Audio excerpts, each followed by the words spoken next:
recorded from a secret location in the city that moves mountains.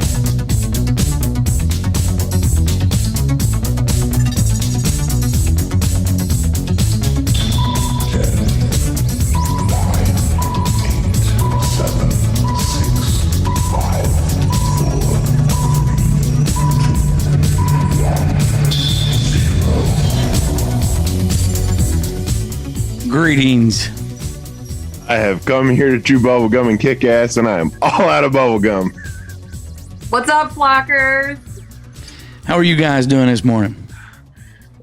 Oh, doing a lot better after that little dance segment we had on the opening. Oh, yeah. We're going to play that back. You will actually catch that next Saturday, and I want to apologize for everyone that we didn't have Honest Rebecca Thoughts this week on the YouTube page or last week's Zoom show. Last week was busy at the Cookie Factory. Those will be coming up this week. We will be dropping a lot of content like it's hot. Drop it like it's hot. Drop it like it's hot. There it is. Hey, Snoop Dogg was just in a bad car accident. Oh, was he really? Oh. Is he? Yeah. Is he okay? Yeah. He lost a G, though.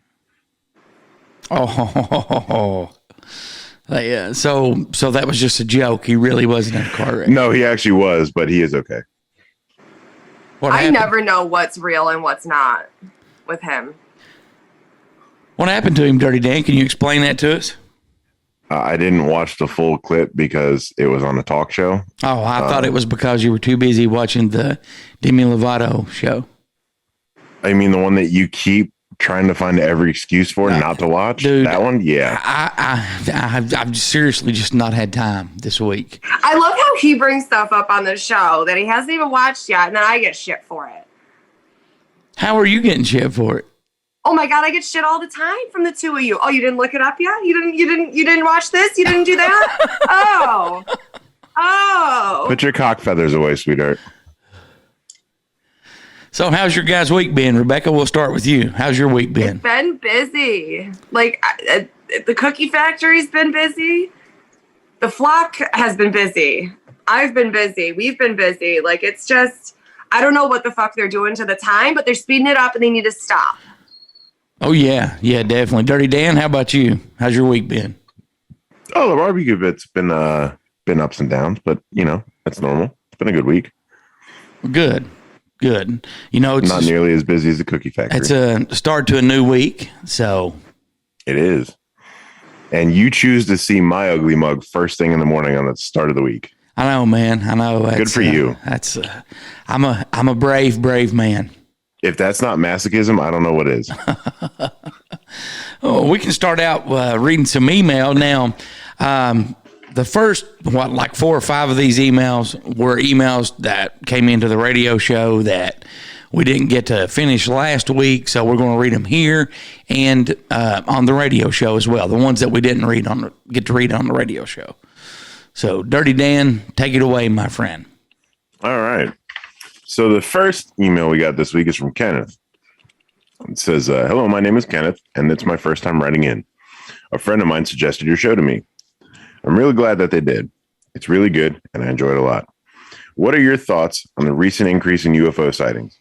I think when the world shut down last year, that forced more people outside in their backyards.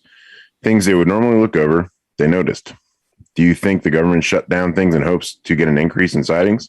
Thanks for taking the time to read my email. I'll listen for your answer. Well, Kenneth, I would just like to say I'm glad you wrote in. Also, I'm really glad you got good friends that, you know, introduce us to you.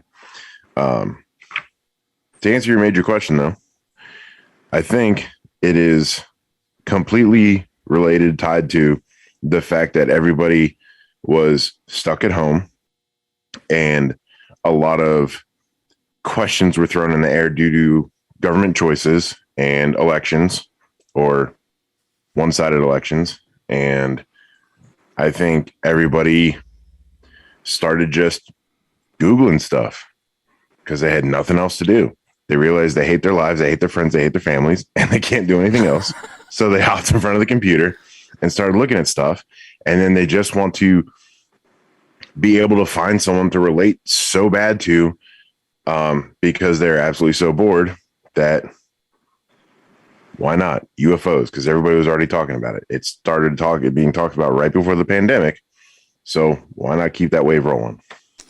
I think that more people are noticing them because more people are waking up. And I do think that the lockdown had something to do with that. And like he said in his email, I think it did. You know, if you wanted to go out in your backyard, you know, that was fine. And I think more people were doing that and were paying attention.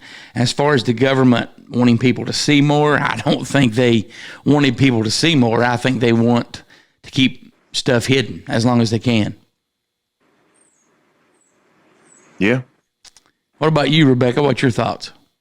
I partly agree with Dirty Dan, and I agree with Goose.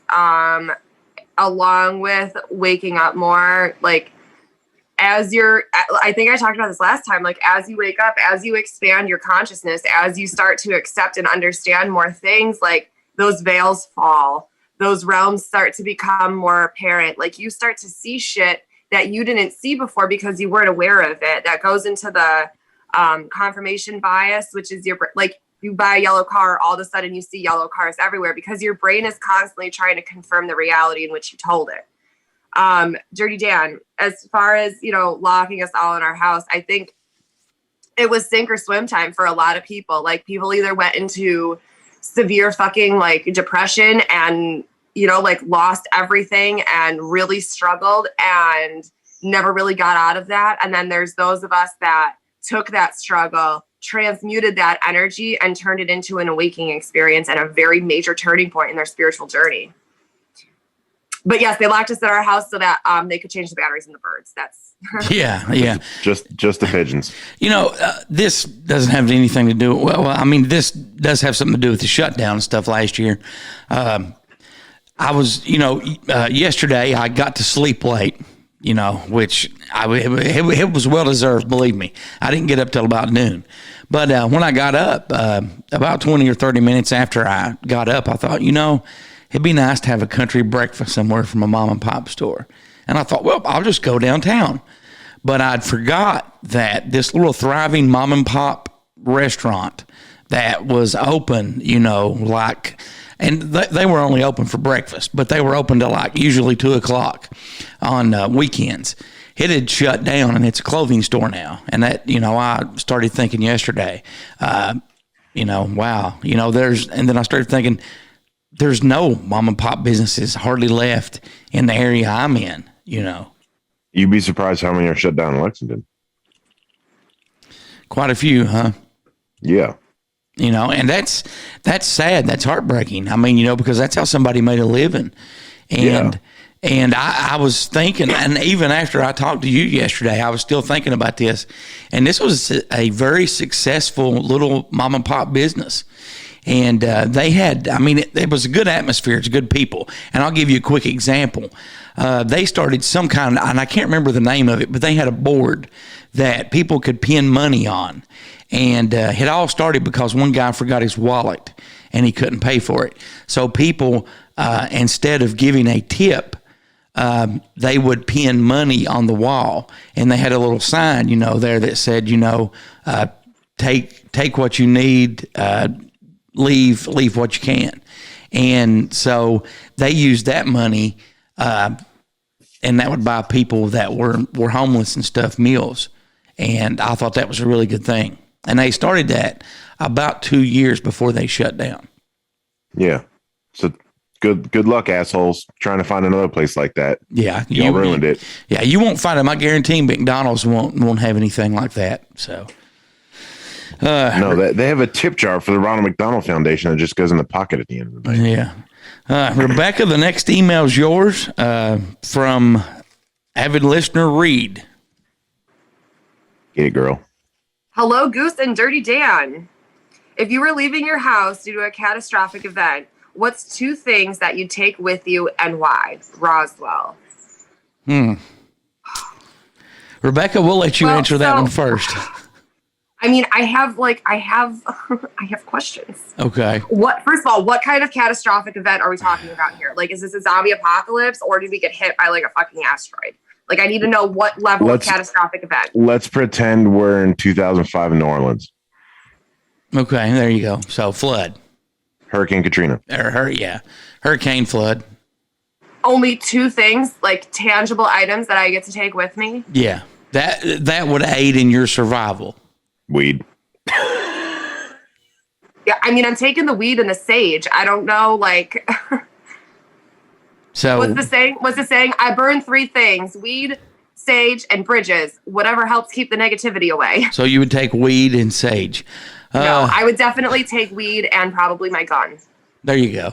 I would definitely take my gun, and that's a very, very tough question. Probably a gallon of water. In a flood, you're going to take water. Yeah, Well, it's not exactly potable water, Rebecca. you know, you'd have Yeah, clean. but you can burn it. Yeah, but you would have clean drinking water.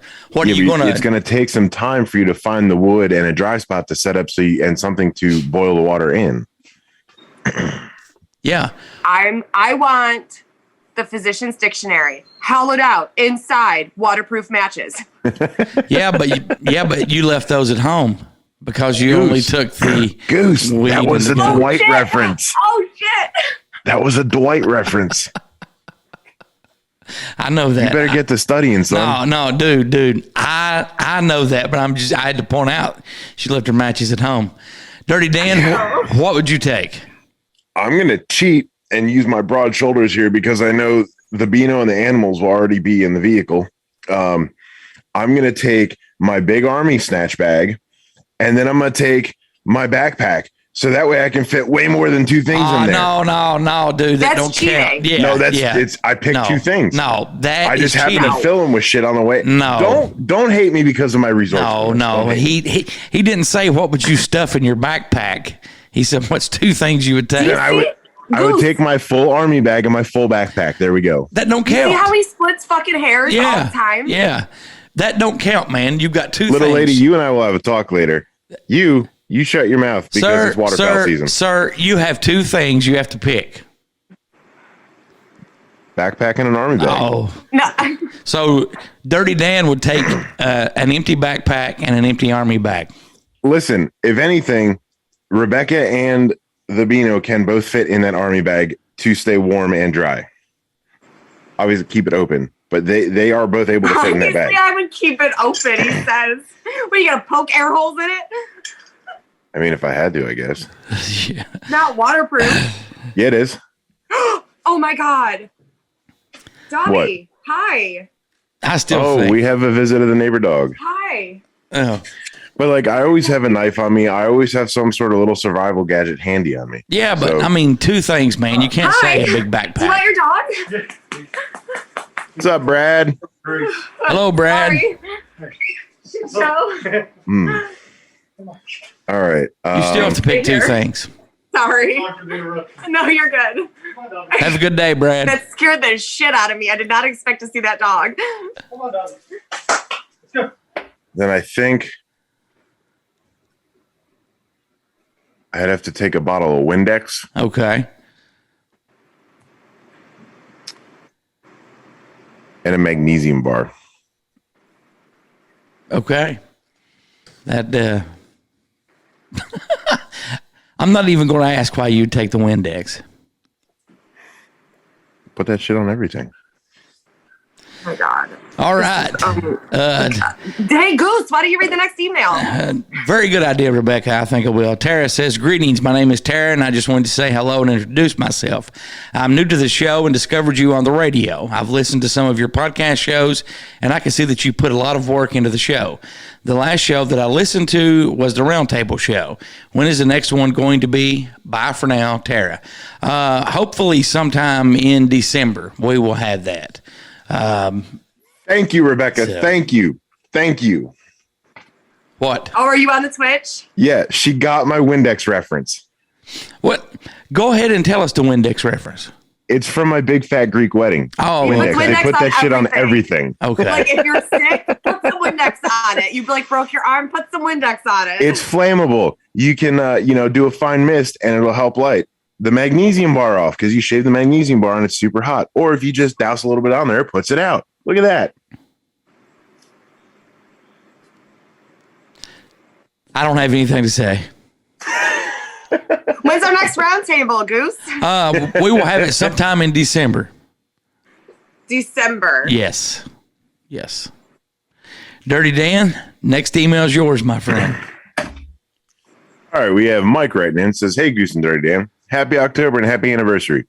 With the show being in existence for a year, is there anything that you'd wished you'd done during that first year that you didn't get a chance to? I'll listen for your answer. Roswell to all. Goose.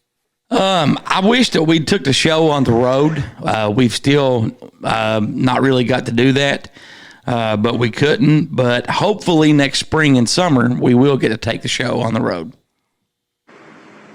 How about you, Dirty Dan? Since you've been coming on board, is there something that you wish that we've done that we've not been able to do yet? Got me on board faster. Okay. Rebecca, same question. I had listened to you for months before I came in. My world, I mean, everything has already gone so above and beyond what I ever thought that my life would turn into. So. Well, did he tell you about some big news that we're going to share with the audience in a couple of weeks? Did he tell you about that Friday or Saturday? I think so. Okay. I think I know what you're talking about. The text that you sent me that I showed her? Yes. Yeah. Okay. All right, good. Rebecca, the next email is yours. And I don't think that this person has wrote in before. I think this may be their first time. So this is from Seeking Peace. Hello, here to chew bubblegum. I wanted to share this with you and your audience. In order to achieve a better world, we must first have peace on Earth. If we succeed, I think in time humanity will have to build and maintain a frontier towards space and to become very observing of the skies. Report any and all foreign visitations. Roswell. So I agree that to achieve a better world, you have to have peace on Earth. In order to have peace on Earth, though, you first have to have peace within yourself, because the macro affects the micro affects the macro. It's all interconnected. And as you raise your vibrations, even if you start with one person at a time, even if that one person is yourself, that's going to help with the ascension. That's going to help us get to this better place, this euphoric state of living, and the complete opposite of the bullshit that we're dealing with now. And I think that hyperdimensional travel and all of that will become available. And as far as like reporting any and all visitations, I don't think we'll have to, because that world won't look at all like this one. There won't be news reporters. There won't be government establishments. There won't be any need to report it because it'll be a common occurrence. I totally agree with you. You know, we do have to conquer all the issues on our planet before we're able to succeed in anything else. And hopefully, you know, we will do that. I think that something is going to have to happen on our planet for us to do that. And I think that that's something we'll see in the next 5 to 8 years. Dirty Dan? I don't know why, but like just that wording is giving me, these are not trauma flashbacks, but these are just flashbacks to coming up in the Catholic Church and the thing they would always say after the Lord's Prayer. And it's making me mad because I realize that everything that they were trying to drill down our throats and get us to pay for back then was for their own self agenda and not for the actual greaterment and betterment of humanity and the earth. And I'm feeling angry from this email, and I don't know why. Well, Seeking Peace is not going to write in anymore if you're mad at him. I know I'm not mad at them. You problem. I'm not mad at them. Like I'm just realizing that like stuff you've been told in the past and forced upon you is totally bogus. Yeah, you know what I mean? Like, yeah. Like they use those words to try and get their agenda hidden and taken care of rather than actually focusing on those words that they're telling us. Like I'm just mad that it took me so much longer to try and find that inner peace and go for total peace than if they just would have been fucking honest from the get-go. Right. Because we wouldn't be here talking about that if it was. Rebecca's got a follower. Dirty Dan, you can't cuss. But I totally agree, and Since fucking when? And get what you're saying there, dude. I'm never mind. But I totally agree and get what you're saying. And religion is a hot button for people. Hot topic. I have my beliefs. I'm a very spiritual person, and so. But the next email comes from Todd. He says, "Hey, Goose and Dirty Dan, did you two happen to catch the Dracon's meteor shower earlier in the week? It was amazing. Thank you very much, Todd, for writing in. And no, I did not get to catch it.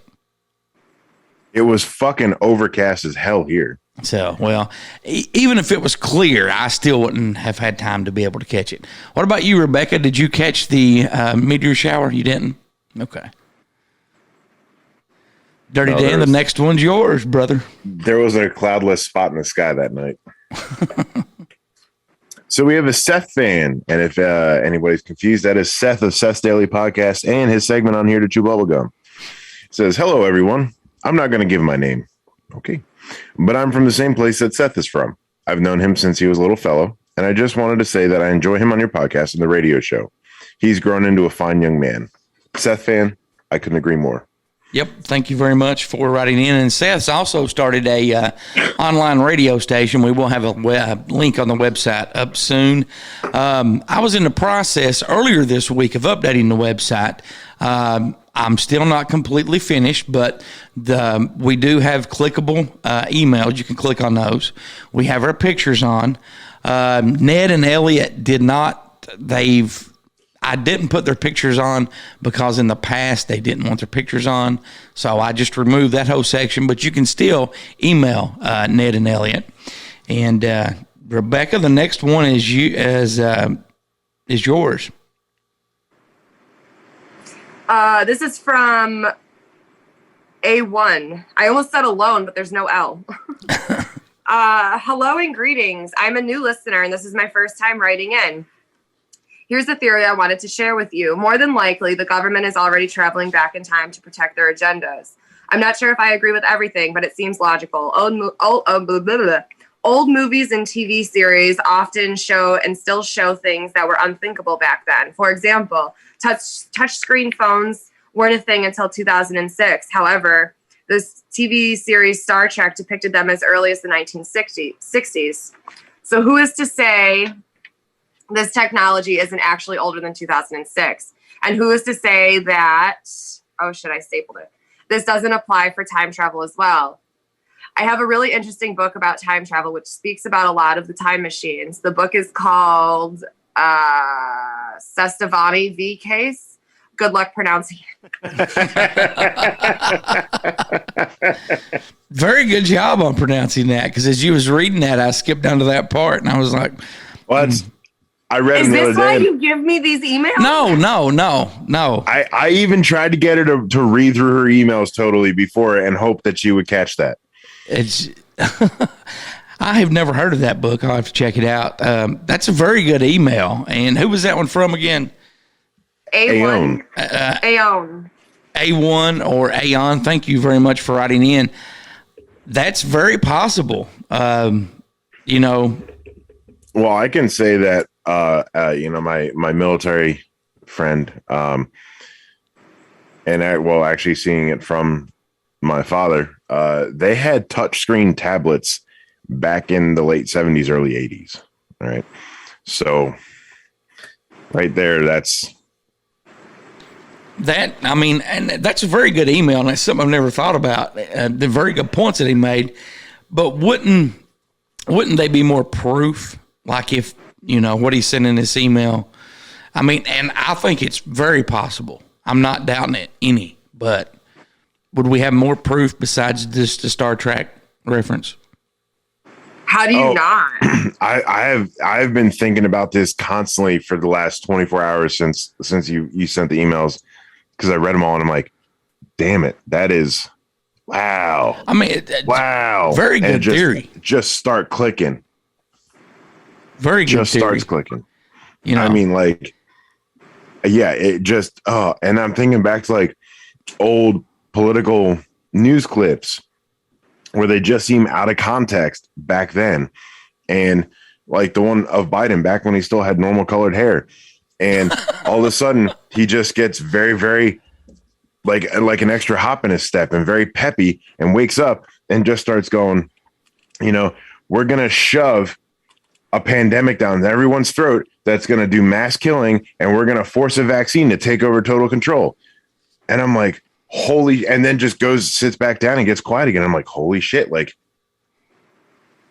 that's one of those moments. Right. What about The Simpsons? I mean, The Simpsons have predicted. Oh, yes. Everything. Yes, they have. They have. Oh, well, Family Guy, American Dad, all those, anything Seth MacFarlane, because like I told you, Rebecca, I swear Seth MacFarlane is like the antichrist of government people, and he does not care, and he will expose any and everything that he can ever get wind of going on through his cartoons, because everybody just brushes it off going, it's just a cartoon.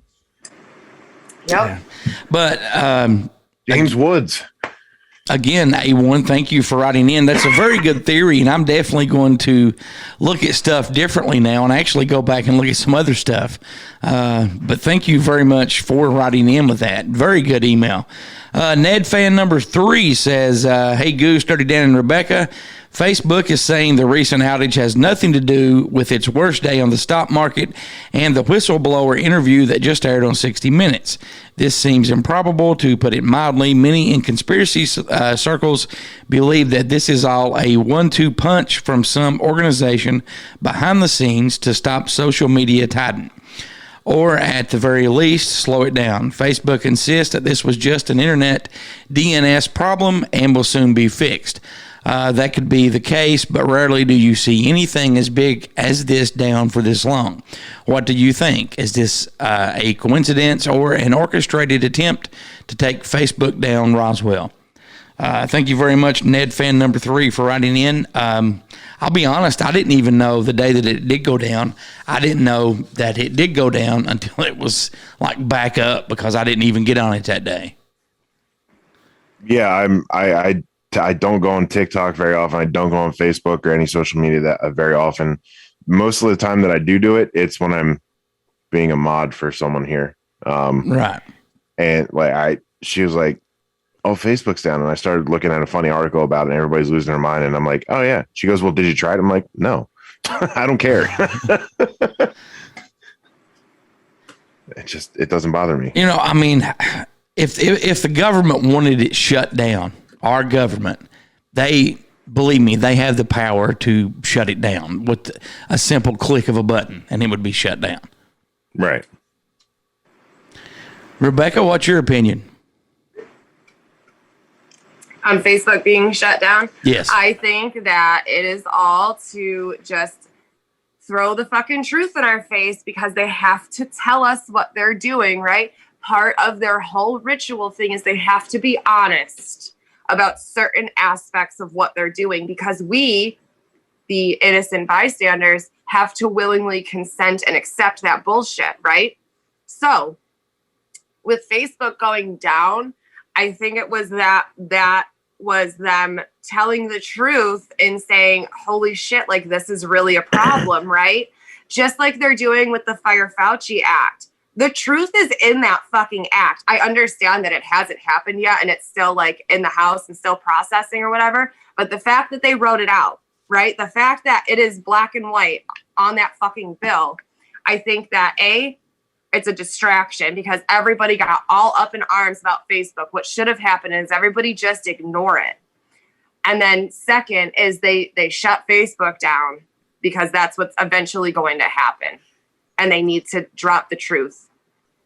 Well, and I just found out by reading an article this morning that apparently it happened a day or day and a half later again for 90% of the users that it was down for the first time, which I still had no idea about happened. Yeah, I don't go on Facebook at all. I just wish MySpace would make a comeback. I miss Tom. MySpace is still a thing, Goose. Tom was my number one friend. And I Tom actually, was everybody's number one friend. I actually went on Shut up. on my MySpace maybe 3 or 4 years ago. So it was like visiting a graveyard. Does anybody remember Zanga? No, I don't. Yes. I don't. Yeah, fucking there remember. we go. I watched it clicking. You know, I had did ICQ back in the day, but I don't think I ever got on Zanga. ICQ. Yeah, that's way before your time. So- Goose. Windows wasn't even a thing yet. You were still in MS Dot. Well, no, ICQ was cool. ICQ was cool. Dirty Dan, the next email is yours.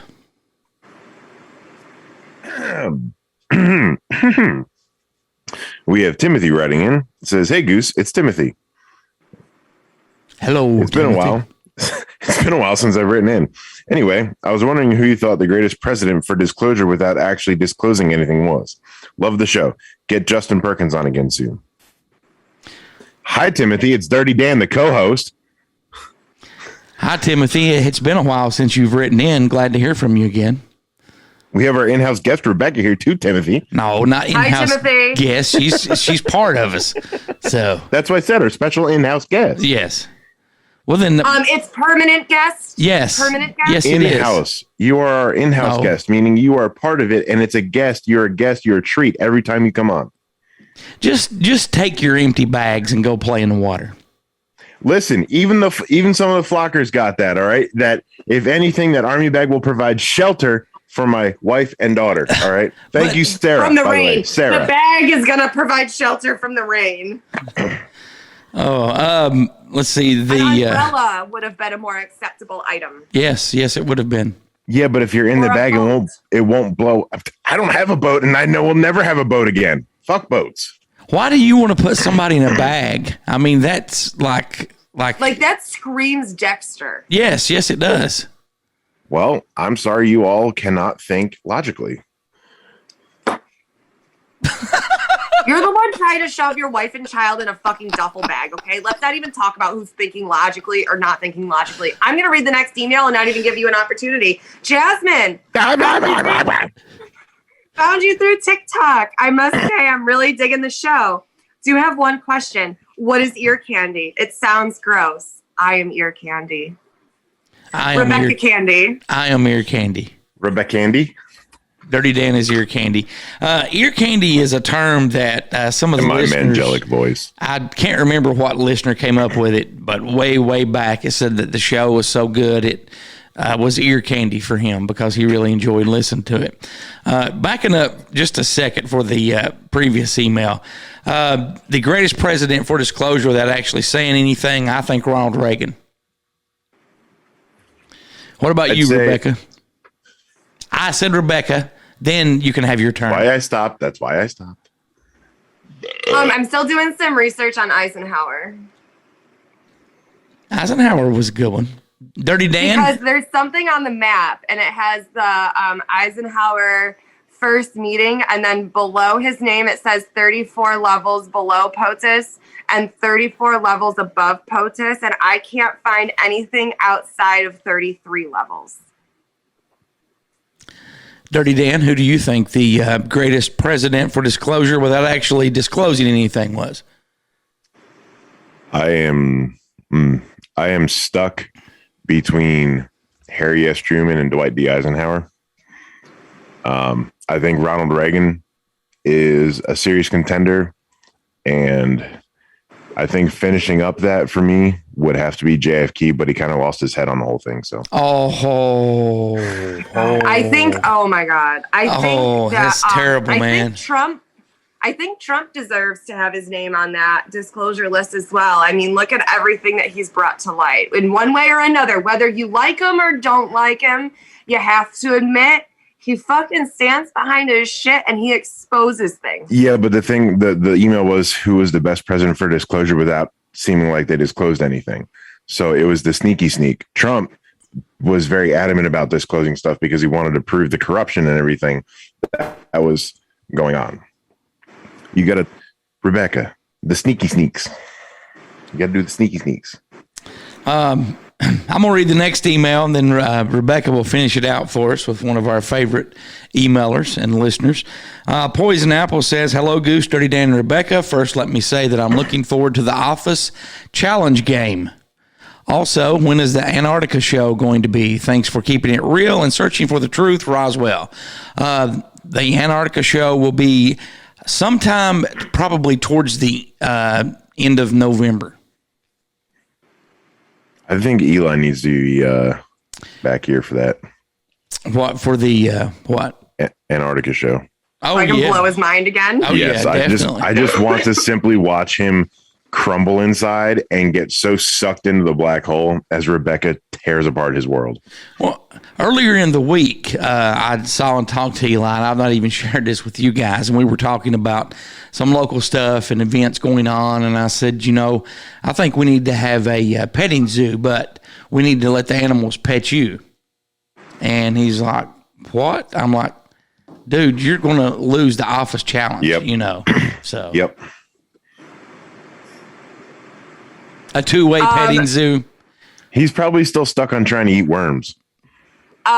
We just had a comment come in on Twitch. The funeral note from George W. Bush Sr., they know everything. Did we forget about that? Because I did. Yeah, I actually did forget about that one. But the thing is, George Bush Sr. didn't want to disclose anything. Yeah, he said we were too stupid. Yeah, well, not too. He said we couldn't handle it. He said we were too stupid. He said No, he said we couldn't handle it. There's a difference between not handling something and not having the cognitive ability to understand. Guys, look up the full interview. He straight up says that people are too stupid to know what's going on. Rebecca, take us home with the last email. That's what I thought. I don't even know what that first word is. I told you to read the emails. I tried to save you like I did last night. And I was hoping that it would just manifest itself to me. Anaxagoras. Anaxagoras. All right. Howdy Goose and the gang. Anaxagoras once philosophized that humans originated from aliens from outer space. I agree.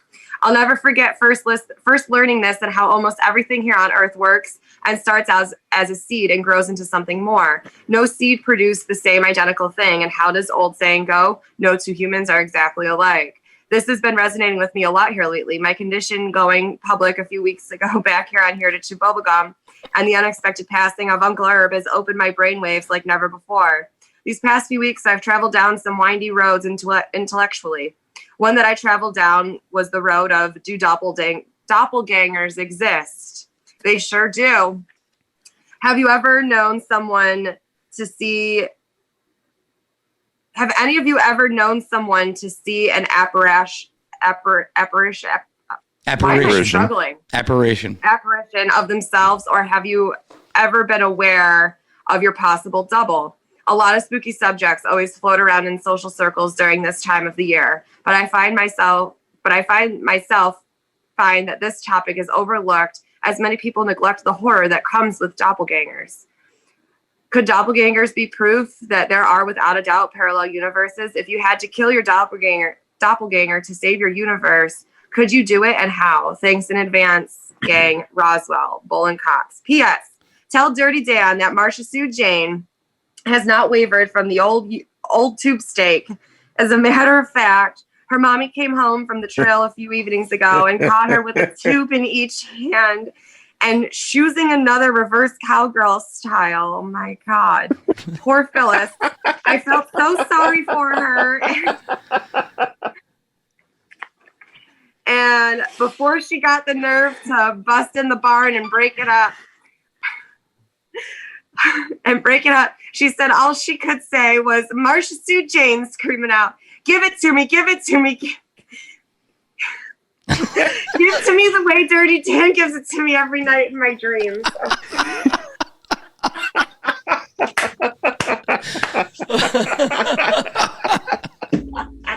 And that was an email from one of our favorite listeners, Mr. Bolin Cox. So the question is, If you could kill, I don't even know what the fucking question is anymore. if you had to kill your doppelganger to save our universe, could you do it, and how? I know Dirty Dan would do it, and he would put him in a sack. False. How would you do it, sir? I could do it. I definitely could do it. But the way I would do it, I don't know if I want to share that on air. Why? It's going to save our universe. Yeah, but see, I'd have a little morbid fun with it then. Okay. I'd be real meticulous about it. Well, I am just going to say that I would do it, and I would let my doppelganger get bit by a poisonous snake or any snake, and he would have a heart attack. So, Rebecca, so you'd make it look like an accident. No, because he's my doppelganger. I don't like snakes. And even if I got bit by a non-poisonous snake, I would probably have a heart attack. So I'm saying that's how I would do it. So are you yourself going to trap and harness this snake in order to have it bite your doppelganger then? Yes, if I had to save our universe, I could muster up the courage and do that. So then couldn't your doppelganger then muster up the courage to beat the snake to save his universe? No. No. No? Because Your I logic would is flawed, buddy. I'm with Rebecca on this one. because I would have him I would have his hands tied up. You were going to say handcuffed, you little kinkmeister. Rebecca. Okay, this is taking a weird turn. And on segment 2 today, we have... and Rebecca, it's shazooing. it's shoesing. No, it's shazooing. You would know. It's your meat tube. Oh, you guys want to answer how you would kill your doppelganger to save the universe if you had to? I can't reveal that information. Okay. Because she has no idea. Okay. Dirty Dan? Axe throwing. Why? Because it's vicious and it makes you feel like a man. I want to go to war. Okay. Want a lightsaber? Sounds good to me. It just, I go on the premise of chances are if I was in that situation, like an apocalyptic style to save our universe, chances are I would have a hatchet or an axe in my hand. And Rebecca has a sword in her hand. It's a Nerf sword. Hey, it doesn't matter, man. A sword is a sword. It's a sword. Hey, I have a question, Dirty Dan. Would that sword fit in your empty bag of survival gear? Absolutely. Even if it was full, it would still fit in there because it's foam. Oh, okay. Okay. I want to thank all of our listeners for emailing in. You can always call, text, or leave a voicemail by calling 606-373-3396. That's 606-373-3396. Dirty Dan, how can they get in touch with us by email? Well, they can email Goose at goose@heretechewbubblegum.com, me, Dirty Dan at heretechewbubblegum.com, and Rebecca at heretechewbubblegum.com. Or they can email Ned or Elliot at heretechewbubblegum@yahoo.com. And we're going to step away and take a short break and have a Kentucky spooky story as the month of October continues. And we'll be back with segment 1. And in segment 1, we're going to talk about the Zodiac Killer supposedly being captured. What are you going to talk to us about, Dirty Dan? Oh, I got a couple cool different stories. The first one I'm going to talk about is a man who wants to trade a Russian spacecraft for a specific human skull. Oh, sounds very good. We're going to mention the Pandora Papers, and Dirty Dan will take us out of segment 1. We'll finish it up. Space station astronaut spotting a strange glow over Europe. There you go. You're listening to Here to Chew Bubblegum, and we'll be back in just a few moments.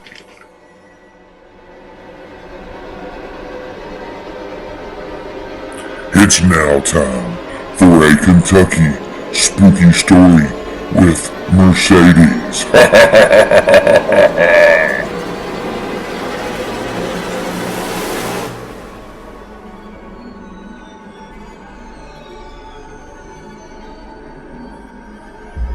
The railroad worker. Back in the 1920s, a railway worker was on a ladder sawing on the Jackson tracks that head into Hazard. A huge trench filled with concrete was below him, and unfortunately, he lost his balance. Before he could be saved, he quickly sank beneath the swiftly hardening concrete. Over the decades, his screams were heard periodically. The Kentucky River now runs alongside the site, and the fishermen still tell tales of hearing the screams and a sawing sound from the area.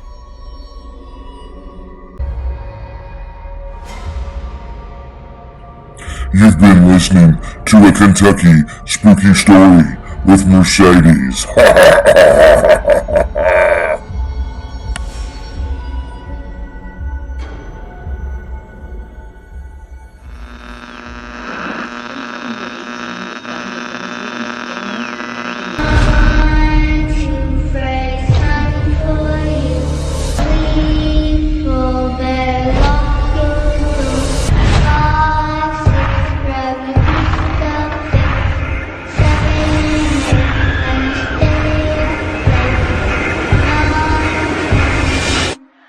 Never sleep again.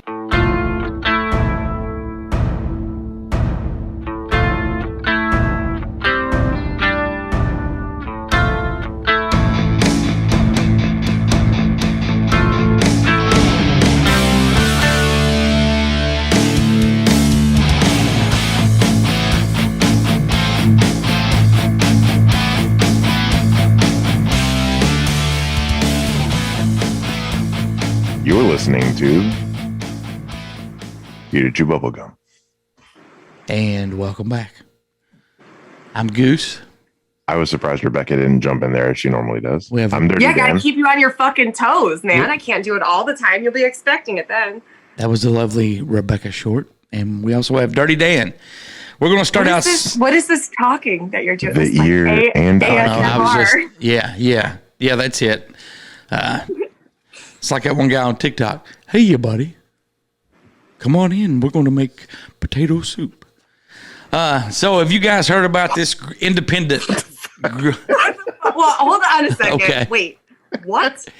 You have never saw that guy on TikTok. He's got like a massive following. He has a beard, and he's always making stuff, or he's watching movies or fixing popcorn, and he starts all of his TikTok videos out. He's like, "Hey, buddy, come in.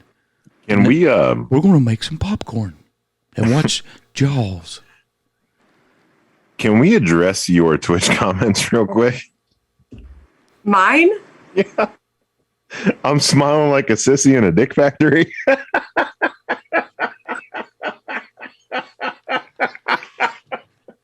Yeah. Now, see, I should have had Twitch pulled up. Those are some good comments, Rebecca. You care to explain those? I don't even know. I'm smiling like a sissy in a dick factory.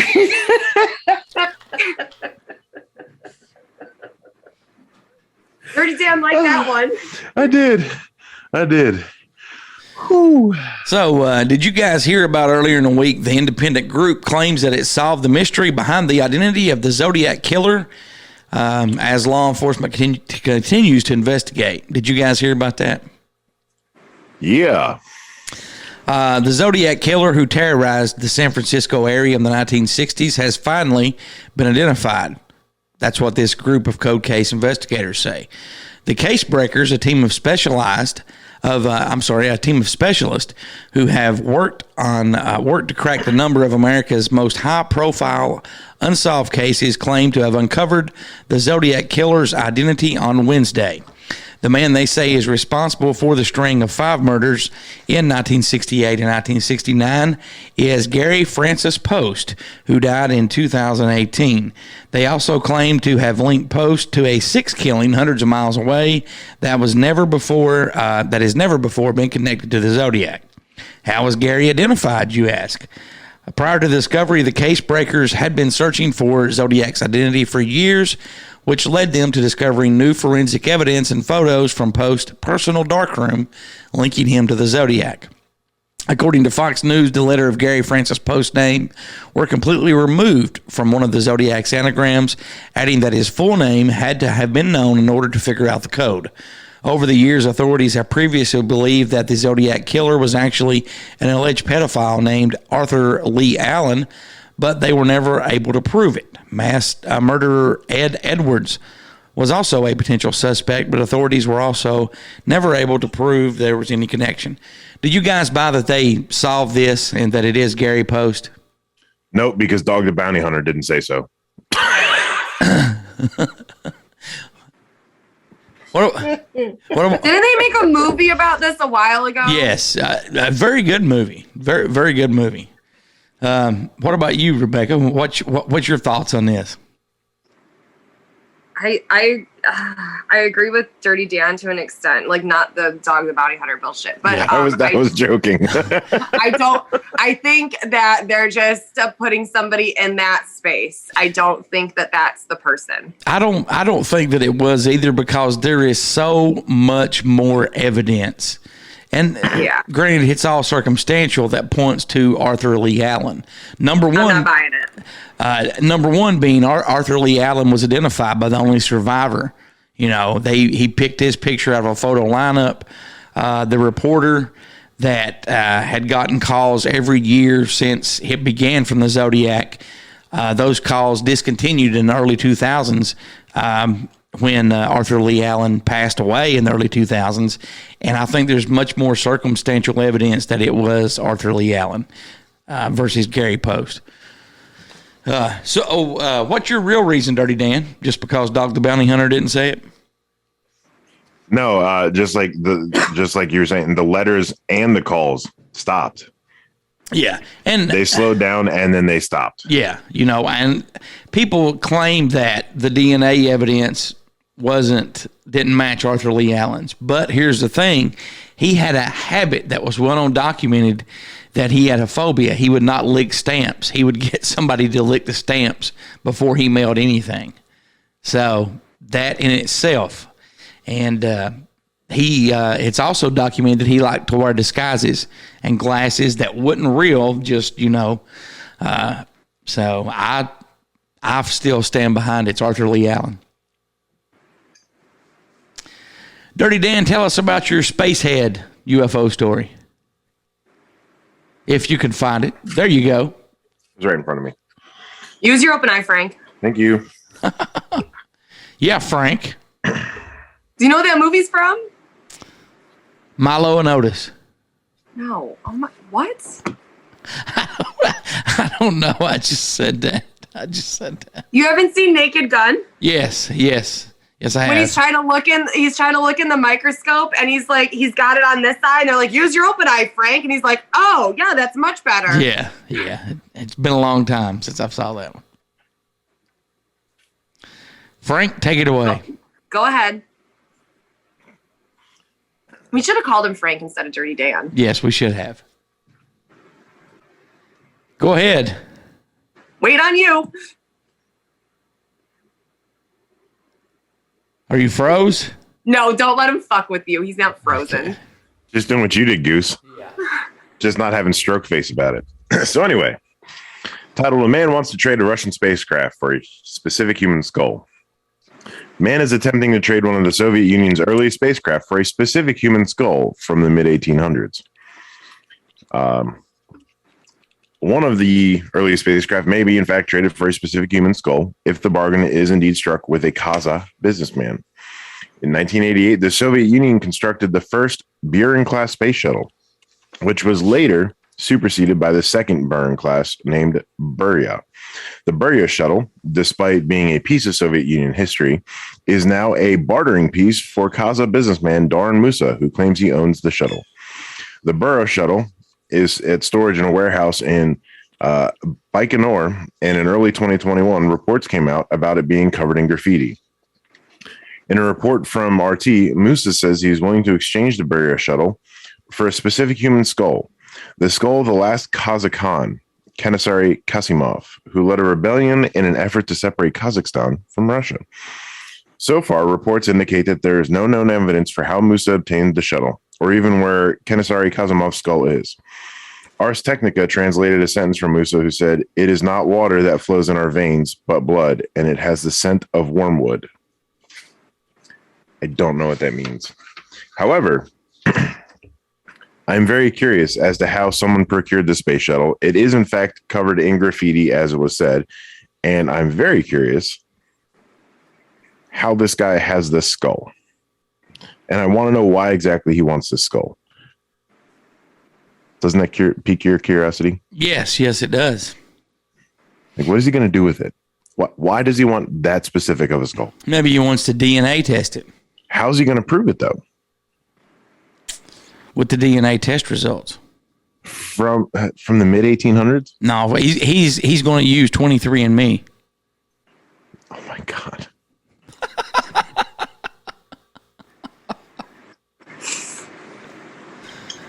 That was a good one. Thank you. That was a good one. Wormwood is a plant that absinthe is made out of, and it has a licorice style scent, and it's with a CRISPR machine. Absinthe.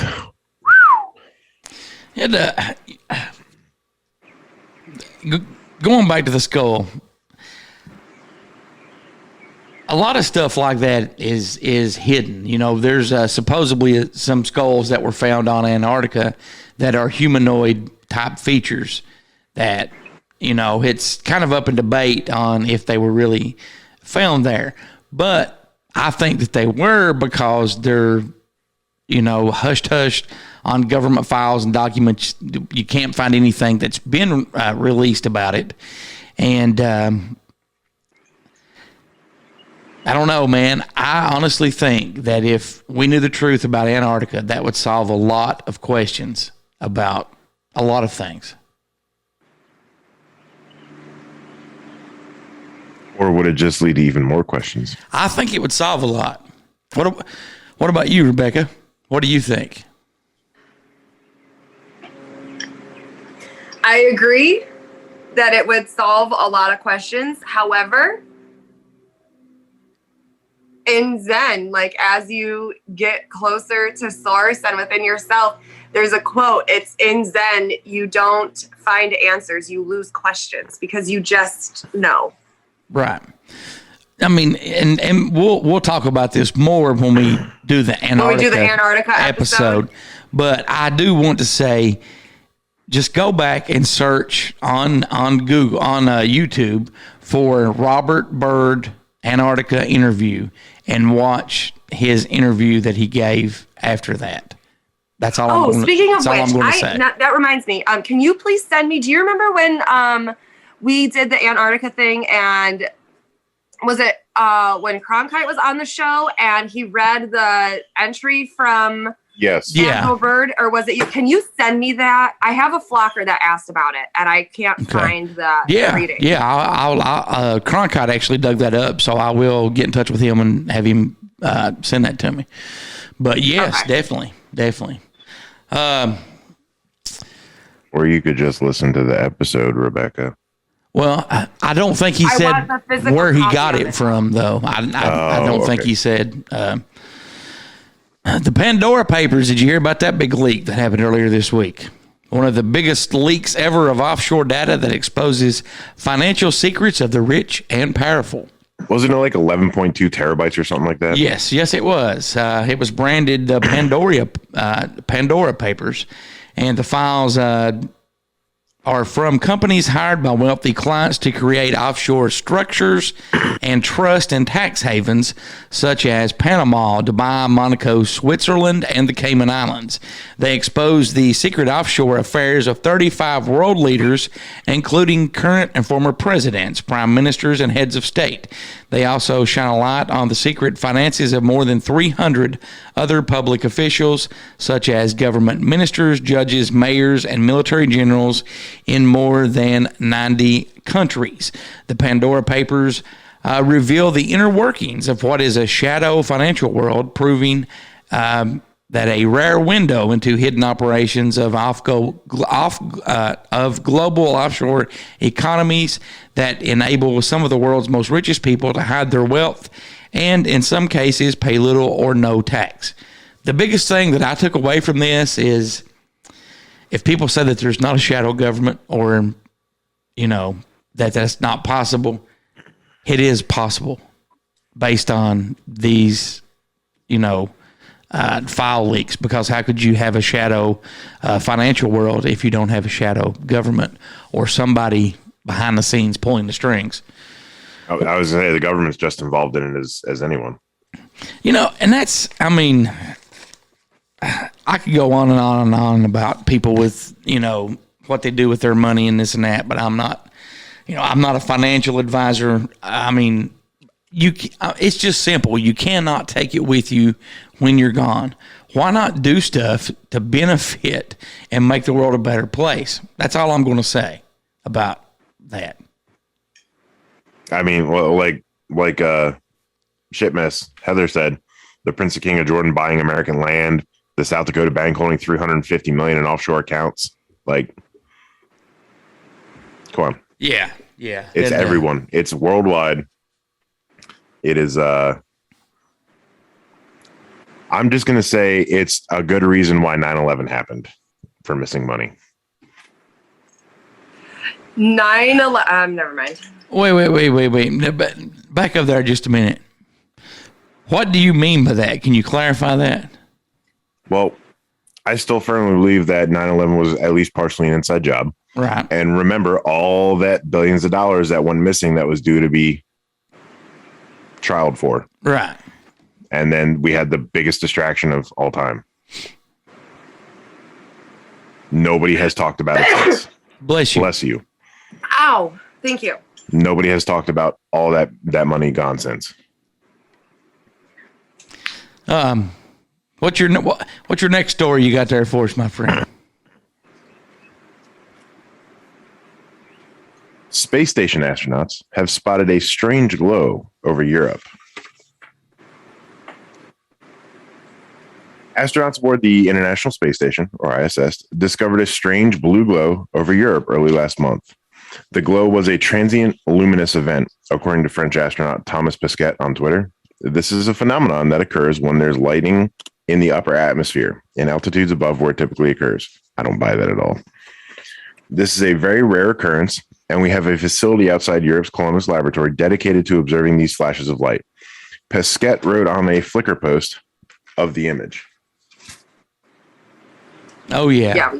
Yeah, that's definitely something there. That's not lightning. The space station is extremely well suited for this observatory as it flies over the equator where there are more thunderstorms. Which right there doesn't make sense because Europe isn't on the equator. I digress. One benefit of being on the ISS is the ability to study atmospheric events that we wouldn't otherwise be able to on Earth. These events, sometimes given fantasy, inspired names such as elves and sprites, might even be impacting our climate. Turn the page. Thank you. What is fascinating about this lightning is that just a few decades ago, they had been observed anecdotally by pilots and scientists who were not convinced they actually existed. Pesquet wrote on Flickr. Fast forward a few years, and we can confirm elves and sprites are very real and could be influencing our climate too. I don't buy that whatsoever.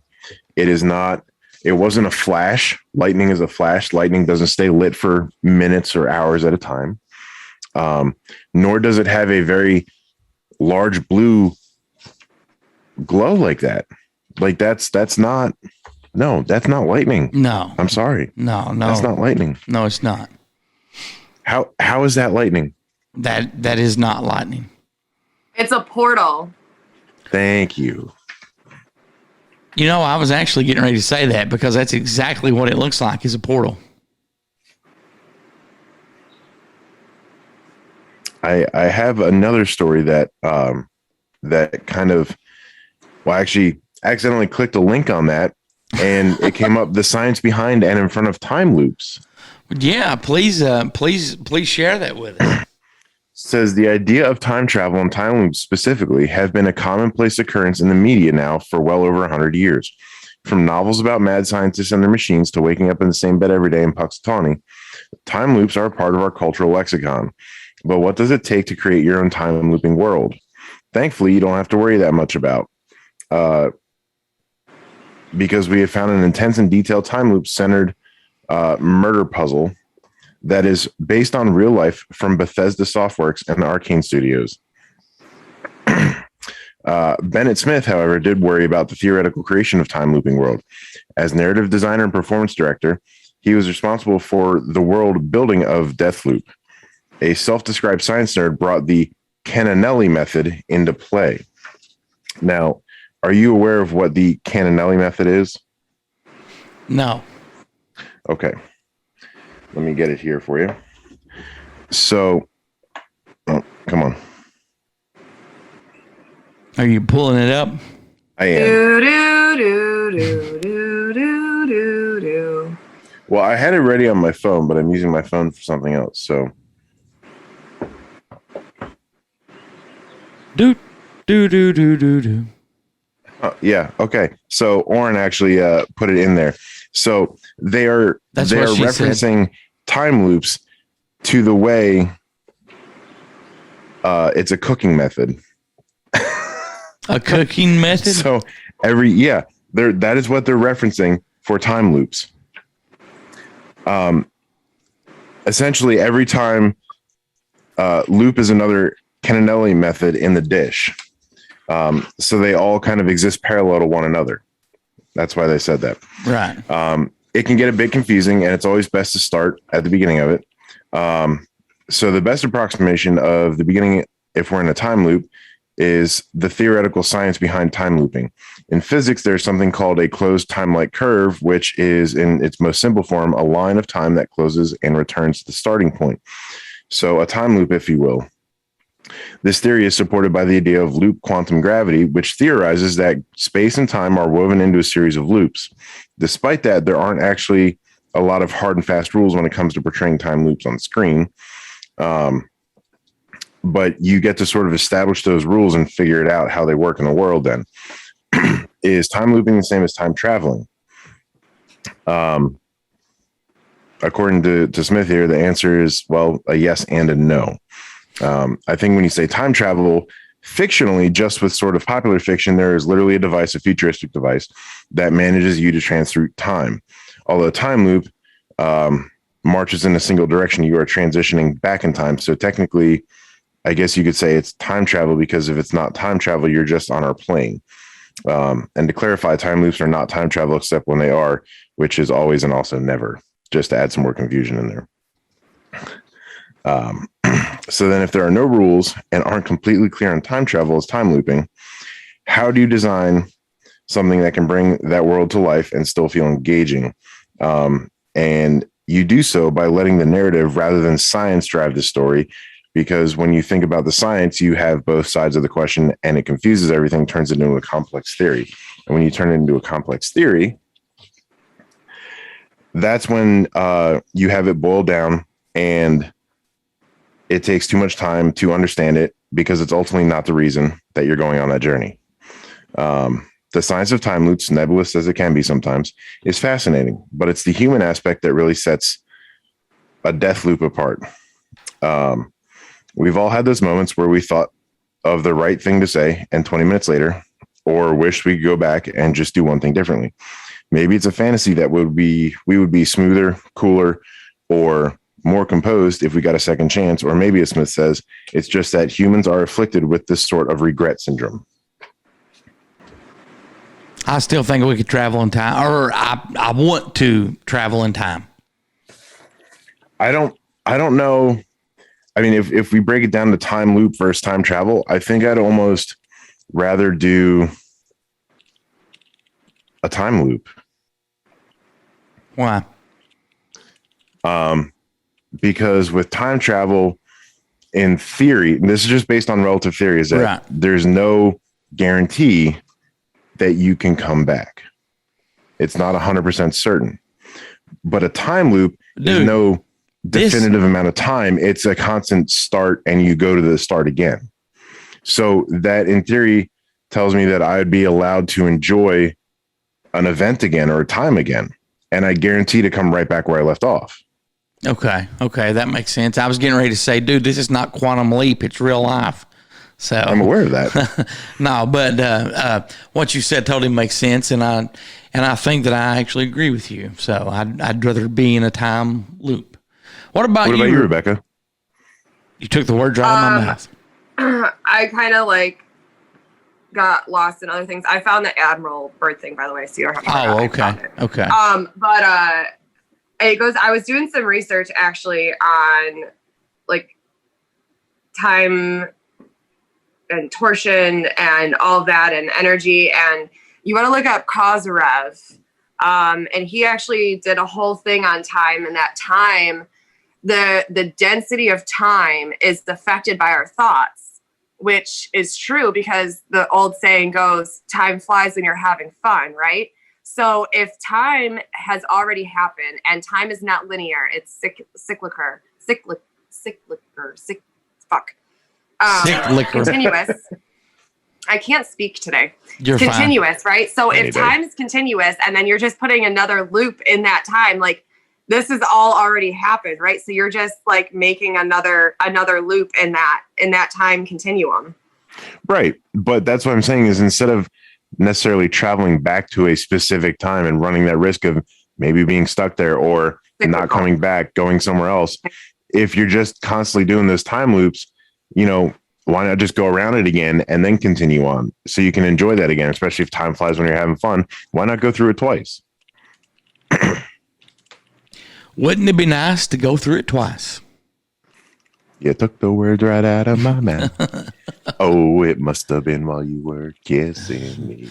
Oh, well, we're going to step away for just a little bit. We're going to have Ned Said. We're going to have our second guest ghost story with ghost hunter Brandon Gayhart. Directly after that, we're going to have Believe It or Not with Justin Perkins and myself. We're going to come back in segment 3 for segment 3 is going to be a lot of fun. Dirty Dan is going to read some stories, and Rebecca and I are going to tell if they're real or not real. And then we're going to have some fun with phone numbers. What do you think about that? Are we making prank fucking calls to tell people their refrigerator's running? I actually have a list of fun numbers to call, but as I'm looking at this, maybe we can come up with something and we can prank call my mom and get her on, Can I please sell her my snart bubbles? Well, yeah. Well, actually, we will take a break, and when we come back after Ned Said and the guest ghost story and Believe It or Not, we will plan out what we're going to do, and we may call my mom. I knew this was going to turn into crank anchors. What are you listening to, Rebecca? Here to chew bubblegum. Flock around and find out. We'll be right back.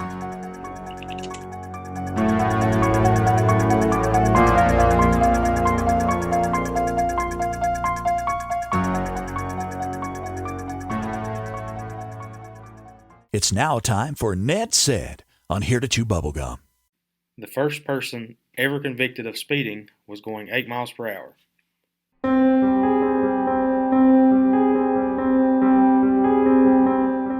Hello everyone, this is Elliot Spooky, and it's time for another Guest Ghost Story as we celebrate Halloween all month long on Here to Chew Bubblegum.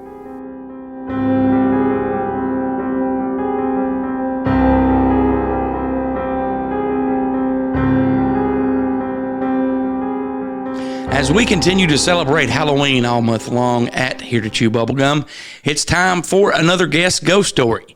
With me today is a gentleman that I've known for over 20 years. He's done it all, seen it all, and he is a true legend in the cookie-making business. Hello, Brando, and welcome to Here to Chew Bubblegum. Can you tell us a little bit about yourself? Well, thanks for having me. I grew up here in Eastern Kentucky.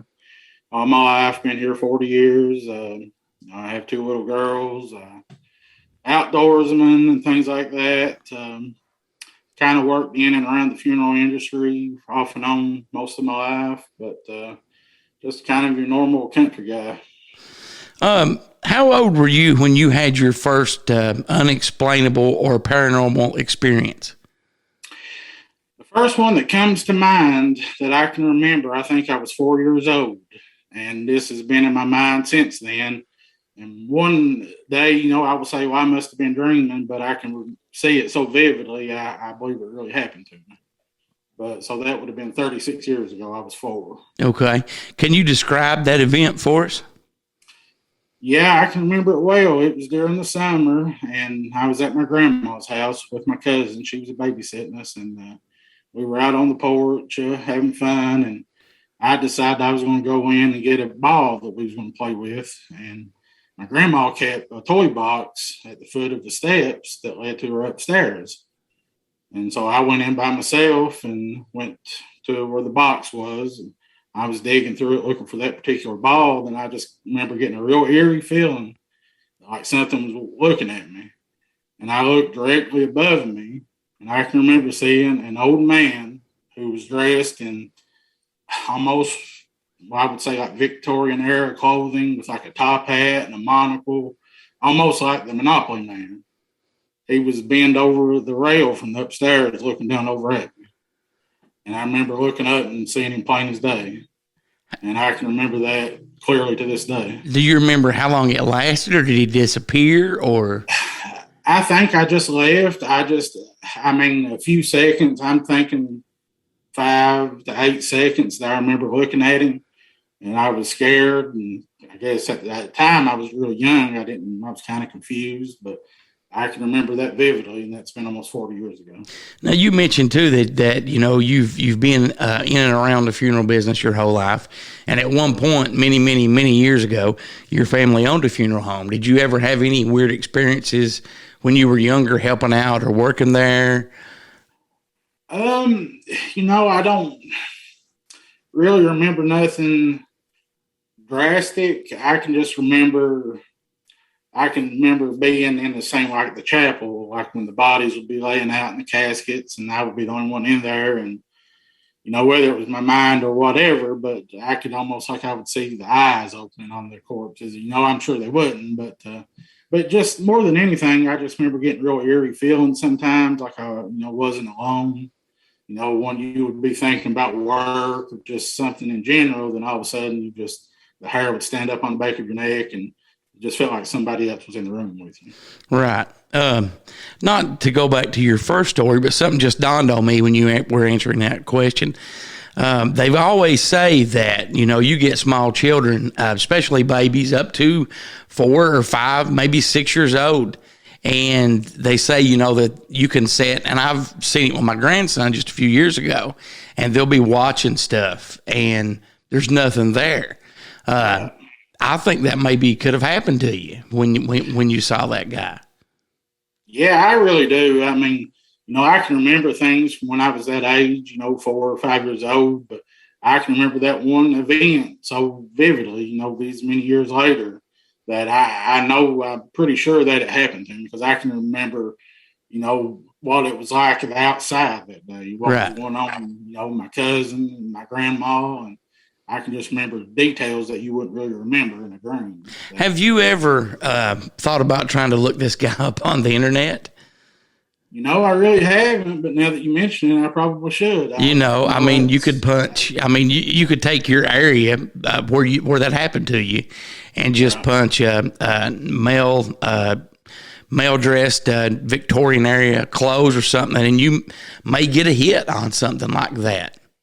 Yeah, that's really true, because most of the time when I think of paranormal experiences, I always think of things that happened, in the last several years, and that's what I go back to. But I actually was thinking earlier today, I was trying to go back and think of all the things I've had happen, and I remember that one. I typically do forget it when I talk to people, but I remember that one, and I've told it to a lot of people over the years, but I can say that I think that was probably my first experience. Well, if you do any research and you do stumble across this guy's picture and find out any information, please reach back out to me, and I'd love to have you on again. Oh, definitely, for sure.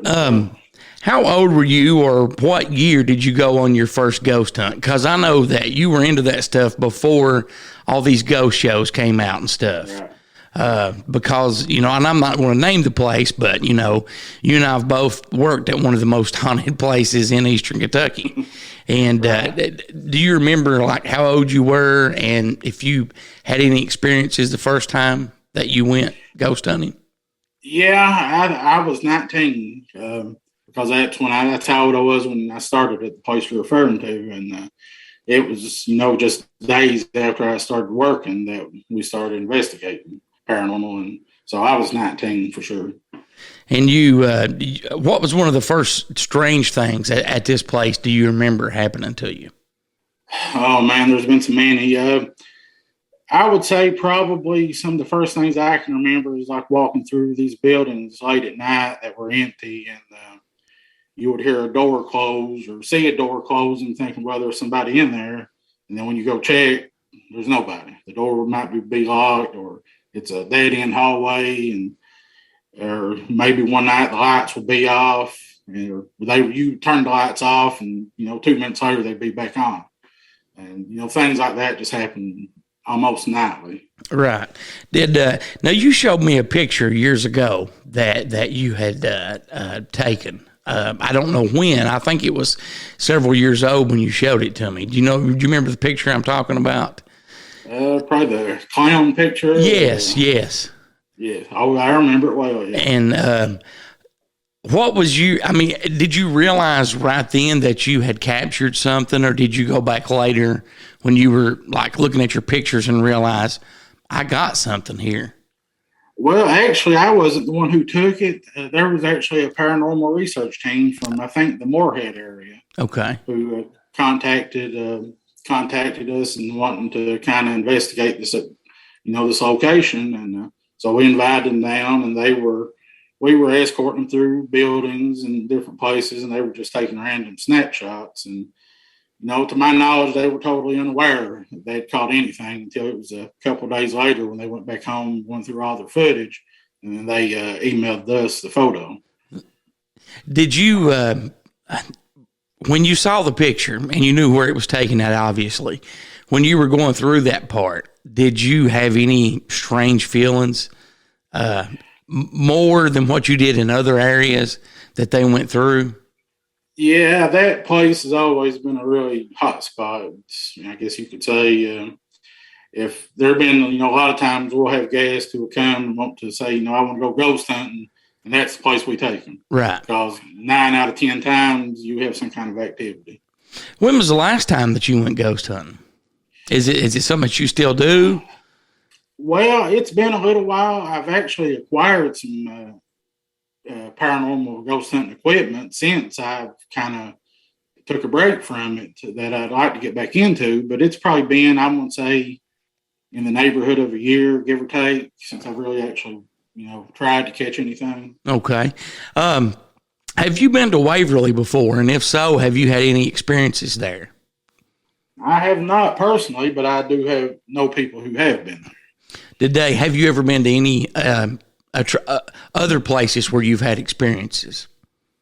Yeah, I can think 2 places right off, and I was thinking about this one earlier. I actually forgot something that happened to me when I was probably, I'm going to say 12 or 13. It was at my parents' house. I was, a little boy, and it was midwinter, February, somewhere in that. I remember it was a Saturday, or it was really cold, but it was pretty outside. But everybody was gone except for me. I think my mom may have been outside, but I was the only one in the house. And I was in my closet going through some toys, looking for something to play with. And I'd probably been in there 10 or 15 minutes just shuffling through stuff. And, I wasn't thinking about anything paranormal, or that was, totally out of my mind. Then just out of nowhere, I was leaned over looking for something. In my left ear, there was something that said, "Boo." I mean, clear, plain, loud, without a question. I remember chills instantly went up my spine and up my neck. And my first thought, someone's behind me. So I turned around and there was no one. And I thought, well, maybe my brother ran outside, and I ran through the house. Everybody was still gone. My mom was outside doing something. Well, see, that at first that made the hairs on the back of my neck stand up, because you've never told me that. And second, I don't think your brother would be running away from you. No. That takes too much energy. So, right, yeah. My next paranormal experience actually happened while we were on vacation in Florida. It was in 2006. My wife, then girlfriend, and 3 more friends, we rented a beach house for a week in Port St. Joe in Florida. And the room my wife and I, girlfriend, then shared was really nice. It had a patio outside, really beautiful on the beach, what you would think Florida. And but I noticed for a couple nights, nothing really happened, but I'd be laying in bed and I noticed the bed would shake. Not violently, but enough to where it didn't feel natural. But, my thinking was this house is kind of built up on stilts. Maybe the traffic went by. So I didn't really think a lot about it. Right. A few days came and went, and we were all upstairs one night, sitting around talking, and my girlfriend at the time, my wife now, said she was tired, going to go to bed. And the bedrooms were down on the level below us. So she goes down and goes to bed, and the rest of us stay up, talking, playing cards. And I guess a couple hours went by, and I decided I was going to go to bed. So I go down, and I expected her to be asleep, but as soon as I opened the door, she's like, turn the light on. And so I flipped the light on, and I was like, what's wrong? She said, there's something in this room. She said, since I've laid down, I've been terrified. I was like, well, what is it? And she said, I don't know. She said, something right beside my head just keeps making a noise nonstop for the last 2 hours. And my thinking was, maybe a mouse or she's dreamed or something. So I turned the light on, like I said, and I start searching the room. Nothing's out of place. Nothing's out of the ordinary. I was like, there's nothing here. Dreaming. Maybe it was a mouse or whatever. No big deal. Go to sleep. So, I turned the light off. We go back to bed. Nothing happened. We got up next day, went out on the beach for a while, and we decided we were going to drive out to Panama City. So we all came back and took a shower and got ready. And as we were getting ready to leave, I went to look for my hat. And I asked my wife, I said, you see my hat? No. And I knew every day when I took it off, I laid it on the dresser, like as soon as you walk in the door. But it was nowhere to be found. And so I was running all through the house looking for it. Where's my hat? I laid it down somewhere. Well, I was about to give up, and I looked over on the nightstand beside the bed where she was sleeping, and it was laying over behind the nightstand. And still, I was thinking, well, I don't know how it got there, but no big deal. So I grabbed it and I put it on my head, and it won't fit on my head. It had the back on it with like the Velcro that you adjust. Right. I had adjusted it the way that it fit me, like the day that I bought it. I have a big head, so, I have to let it all the way out. So I go to put it on my head, and it wouldn't even start to sit on my head. And I was like, that's weird. And still didn't think nothing about it. And I grabbed that Velcro and pulled it apart. And my wife turned around and looked at it, and she said, that's it. And then chills ran down me. Whoa. So what she had heard apparently that night before was my hat was behind there, and something was just constantly putting the Velcro together and ripping it apart. She said it done it constant for 2 hours. And she said she was too scared to even move to get up. Wow. And that was really weird. That sent chills down me. Once I figured it out, that really that sent chills down my spine. That legit happened 100%. I can't remember. Have you been to the St. Augustine Lighthouse before? I've been to St. Augustine, but I haven't actually been to the lighthouse. Did you go on any any walks or anything like that, or? Not really. No, I've been to some of those places like Savannah, but I've never actually done the tour. Okay. Have you done a tour anywhere where you've done paranormal or any ghost stuff? Not really. Most of the things that I have done or experienced has been like, the place we discussed earlier. Right. And just, places that I've known, or I've been in people's houses who have said that they've had paranormal experiences that, were friends of mine. But most of the stuff that I've ever experienced or investigated to being local or friends or family. Now, when you did go ghost hunting about a year ago, did you have any experiences or did you capture anything at that time? I don't remember specifically the last time, but the last several times that I did go ghost hunting, we got big in trying to record EVPs. And we did get some really good EVPs. One, it's probably been the best one that I ever had. It's probably been 3, 4, maybe even 5 years ago. There were actually a couple other guys who were with me that were mutual friends of ours. And there were actually throughout the whole EVP session, I would say there's 20 or 30 plus voices or that you can hear. Not all are Class A EVPs. You can make out the actual words. Right. The clearest thing on there, and it sent chills at me when I heard it, when I was going through the audio, was something weird was happening. We'd heard just a really loud bang, and it kind of scared one of the guys. And he made the comment, he said, "I'm going to go sit in the car." And about that time, there's just this really almost demonic type voice that says, "No." And it's like that, and it's clear, loud, but it was really, really weird. It was,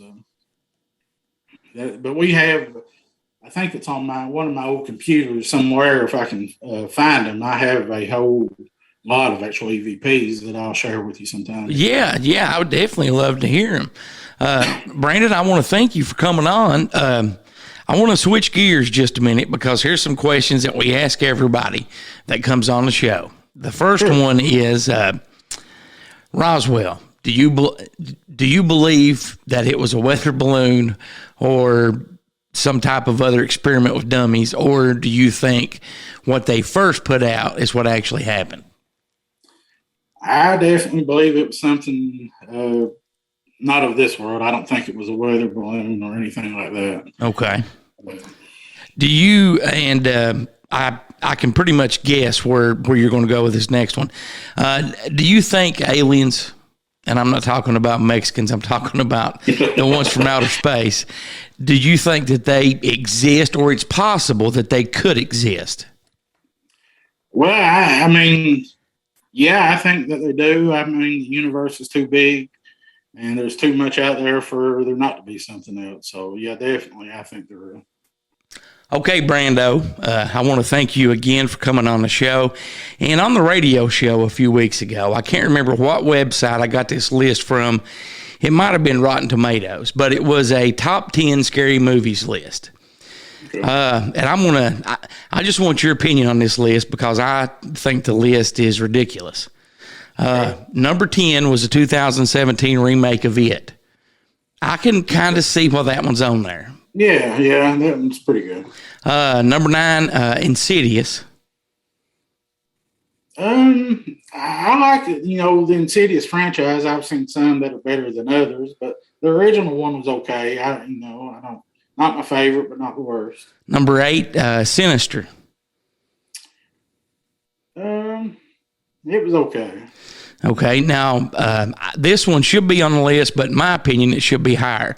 The 1978 version of Halloween. Oh, that's one of the greatest of all time, obviously, yeah. Exactly. Number 6 on this list is The Ring. No. Okay. Now, I do agree with this one, the 1974 version of the Texas Chainsaw Massacre. Agreed, yeah, I like that. Number 4, they have The Shining, the 1980 original version. Right, yeah, that's a classic. The Conjuring's at number 3. I'm a fan of The Conjuring. Is it one of the greatest? I don't know. I don't know if it should place that high. Number 2 is Heredity. Come out in 2018. I've never even saw that movie. I've never seen that. Okay. I don't know anything about it. And at number 1, they've got number 1 was the 1973 The Exorcist. Now, I think that should be on the list. I don't think it should be number 1. Right, I agree with that. Yeah, it's it's kind of a cult classic, and it probably deserves a spot in the top 10. But to me, the 1978 Halloween, number 1 by far, hands down. Yes. Some that they didn't put on the list was Jaws. I think that should be in the top 5. Yeah, it's a classic, yeah definitely. They didn't have any Friday the 13th movies. At least one of them should be in the top 10.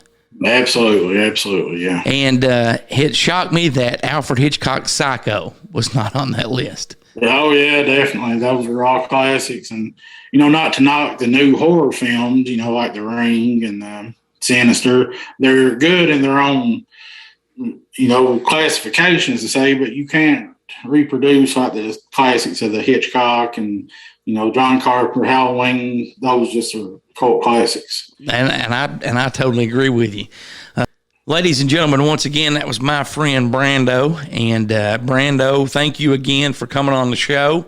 We look forward to having you back. And if you do, do ghost hunting again, please, if you find that guy, please get back in touch with me. And, we'll definitely have you back on.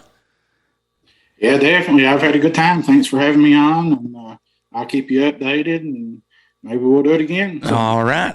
Brando, you have a happy Halloween. Same to you. It's now time for Believe It or Not with Justin and Goose.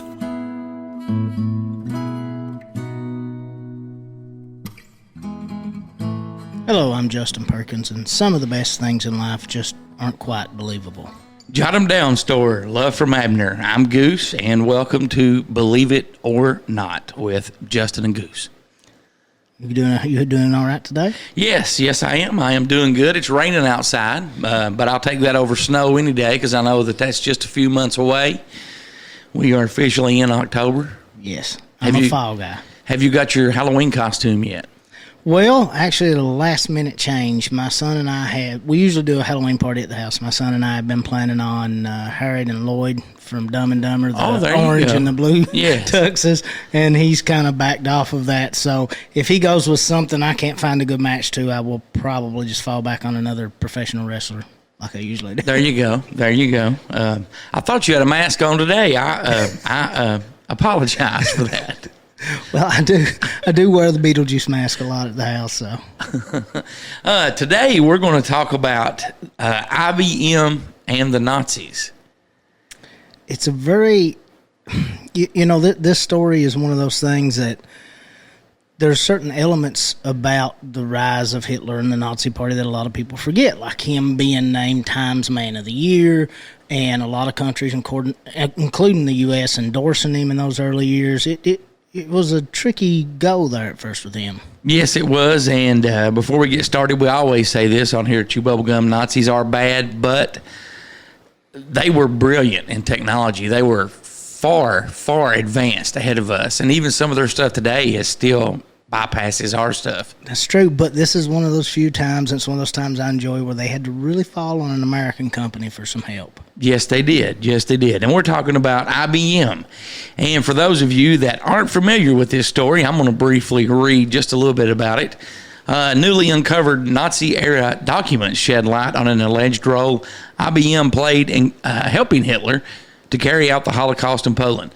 According to the author of a controversial book on the subject, investigative reporter Edwin Black, the author of the book entitled IBM and the Holocaust, puts forward further evidence to support his claims of IBM's knowledge and complicity in Nazi operations in wartime Poland. I looked into this guy a little bit. Not the most credible of sources, no. It appears, and I found some interesting little things kind of involving other United States companies that were involved or at least business-wise were in bed with the Nazis early on. The story goes on to say that historians working as part of Black's research team said that in the paperback, they had pieced together previously fragmented story of IBM's role in supporting the organizational machinery used to transport millions of people to Polish death camps. Basically, IBM was supposed to make some kind of machine or software. Like a punch card. To help keep track of people that they were putting in concentration camps. They did it obviously in Germany, but then when Germany overtook a couple of other countries, they did the same thing there. I don't remember exactly which country it was it worked so well in. It might have been Poland possibly, but there was already an infrastructure of that in place with the punch card deals, and when they done the census, I think the death rate was like 75%, as opposed to another place, I think it was France. They didn't have that in place. It kind of backfired on them. Their census wasn't really good, and they had 350-some thousand Jewish people living there, and I think the death rate was only like 25% because apparently for all their intelligence in other fields, Nazis aren't real smart at tracking people, and they kind of missed the boat. So, the technology obviously helped them somewhat. Yeah. Let's see. Though IBM has never directly denied any of the evidence, this is a part that I found a little bit interesting. They've never denied any of the evidence posed by the book. They have criticized Black's research methods and accused him of drawing his own conclusions. IBM claimed that it does not have any other information about the company during World War II, and it argued that most documents were destroyed or lost during the war. Well, What do you find? Go ahead. I was just going to ask, what's your response to their response? Well, I didn't find anybody else denying it either. It was pretty clear they did it. Yeah. I think what probably, as looking at as a modern company, looking back, obviously that's not something you wanted to be associated with. General Motors was associated with them as well. Early on, before any of the real racial aspects of the Nazi Party come kind of to light. And also you got to look that the Nazi Party stayed pretty strong, having some members in the U.S. even after that. But still, before that come to light, like I said, everybody thought Hitler was the greatest thing to ever walk the face of the earth until they saw his true colors. So I can understand a company getting involved with the rising economy at that point, and it's business. I understand that. A lot of the issue with the IBM stuff is a lot of the German censuses were already done using, the way I understood it, some of their technology and stuff that they had in place, but IBM wasn't openly, kind of interacting with it. Then this guy from IBM goes over, wins a medal from them. It's pretty clear what they're doing at this point. They definitely were way past the point they should have pulled out and were given opportunity to pull out and didn't. So it is a black eye on that person and those people running that company at that time. And any profit they made was dirty money. And I understand these people today trying to distance themselves from those people. But, to be fair, I can't associate these people today with those people. There's a lot of time, went between that. Right. You're actually right. And if it wasn't for some of the Nazi scientists, we never would have went to the moon. Oh, no. I mean, and a lot of the great scientists we got were not utilized by the Nazis because they were Jewish. They were actually removed from their positions. When the Nazis took over, they removed doctors, physicians of any type, scientists, teachers, lawyers, anybody of just descent from that. So we actually got a lot of, and I think those are probably some of the first scientists we got from them, were the scientists that were able to escape or able to get out. And I could be butchering this because for whatever reason I can't place the year exactly, but I believe Einstein escaped Nazi Germany and came here. Yes. I think you are correct there. This is a little off topic, but I want to ask you this before on the scale, if we believe it or not. Do you think Hitler escaped? You know me, I'm not a huge conspiracy theory guy, and this is probably going to throw you for a little bit of a loop. I think if you were given a 1 to 10 on what I think you would say I'd probably give you an 8 that he didn't escape. I'm going to give you a 3 that he didn't escape. Really? I believe he did possibly make it out. I believe most definitely most of his upper echelon guys made it out, made it to South America. But to me, there seems to be a lot of evidence that if he wanted to and he took advantage of it and did not commit suicide, he easily could have gotten out. I think he did get out because, and we've talked about this before. I think you've been on the show and we've talked about it. They had a dental assistant draw a picture of his teeth. Yes. And that's what they used to identify the body by. I mean, that right there sends up huge red flags for me. Well, what ended up being our greatest enemy to come out of that war, Russia, found him. And I'm not even saying we wouldn't have done the same thing. Here you go. This perfectly staged, planned event of a suicide's right here in front of you. You going to say it's Hitler's body? Of course you are. Yeah, but I mean, you're if it in fact is, you're going to take pictures. You're going to work the scene. That's and. If someone wanted to do that, if somebody in his position wanted to do that, and they would need worldwide contacts, and they need a lot of people in business and other facets of life to help them, and a story like this IBM story lends itself right to that. He had connections. Yes, it does. So, do you believe that the Nazis had not the Nazis, but IBM? Do you believe this story?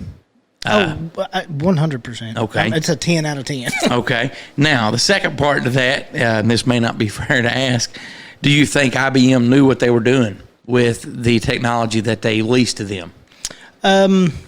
That's hard to tell. And that's one of the things IBM kind of attacked this guy for is he's outright saying they knew what it was being used for. The thing about looking back on anything is hindsight's 20/20. It's hard for me to say that they knew. Now, this is an uncomfortable thing for a lot of people, and, it's a sad thing, and I'm not accusing them of this, but I will say this.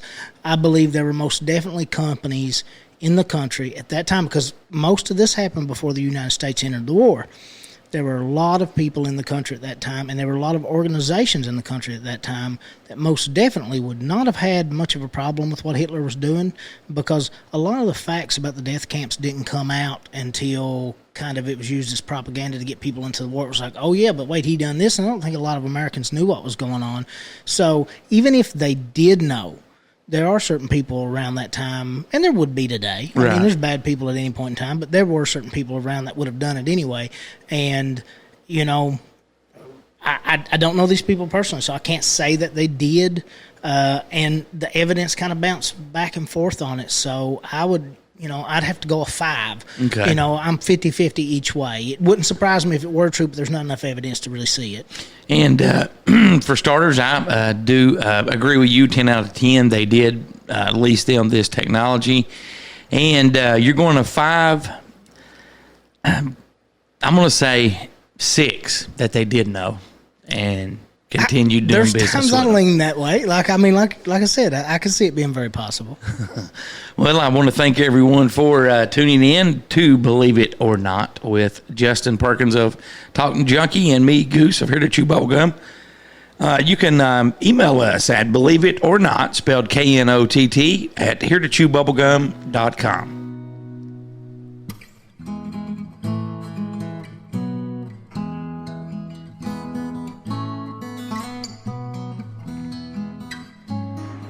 Welcome back with Here to Chew Bubblegum.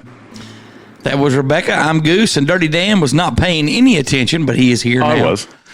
I want to thank Brandon Gayhart for the guest ghost story.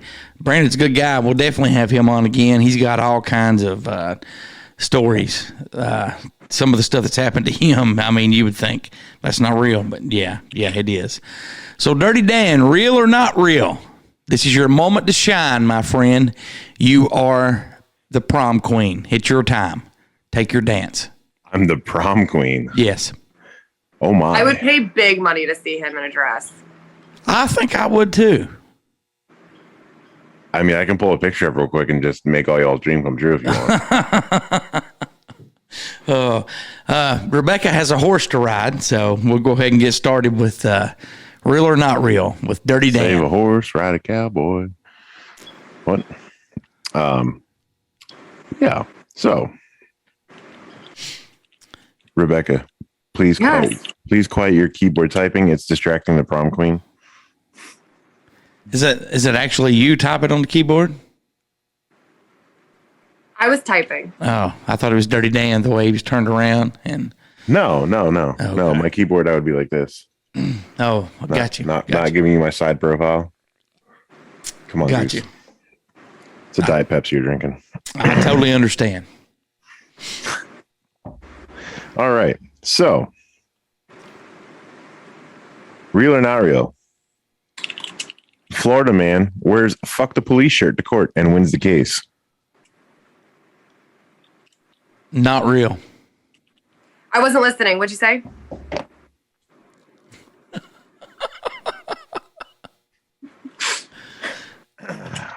She says real.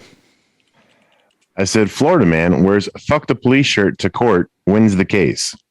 Real. She's correct. Really? It's Yes. Florida. Come on. Well, yeah, that is true. From the state where they fucking rob fast food drive-thrus with alligators, you don't think somebody wear a "fuck the police" shirt to court? Come on. All right. I'm not going to tell you the state on this one. Man attacked during selfie by a squirrel dies. False. Real. Goose is right. He died from rabies. For the cure. Another office one there. This one is a Florida man. Florida man in "No, seriously, I have drugs" t-shirt arrested for possession of drugs. None found. True. Not real. Not real. He did find there were drugs found. Man suspected of using private plane to draw giant radar penis over and over again. Real. False. Real. Well, we already know this one. Florida man charged with assault with a deadly weapon after throwing alligator through Wendy's drive-thru window. Real. Convicted of attempted manslaughter. Can we just take a second and just like pay homage to that? Because that man fucking trapped and captured an alligator, drove with it in his car, and then hurled it through his fucking window. I mean, that takes like a whole nother level of crazy dedication. Keep in mind, he wasn't trying to rob Wendy's for money either. He just wanted food. Right. I mean, the extremes.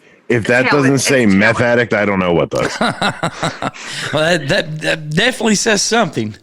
Definitely. This says one's something. titled "Bad Guy Gone Good" or "Good Guy Gone Bad." Man steals a car, realizes a baby is in it, drops baby off safely to firehouse, and makes his getaway. That is real. Real. Yep, that is real. All right. I'm having a Super Troopers moment here. Cop claims Burger King put dirt in his food. Investigation revealed it was actually seasoning. Real.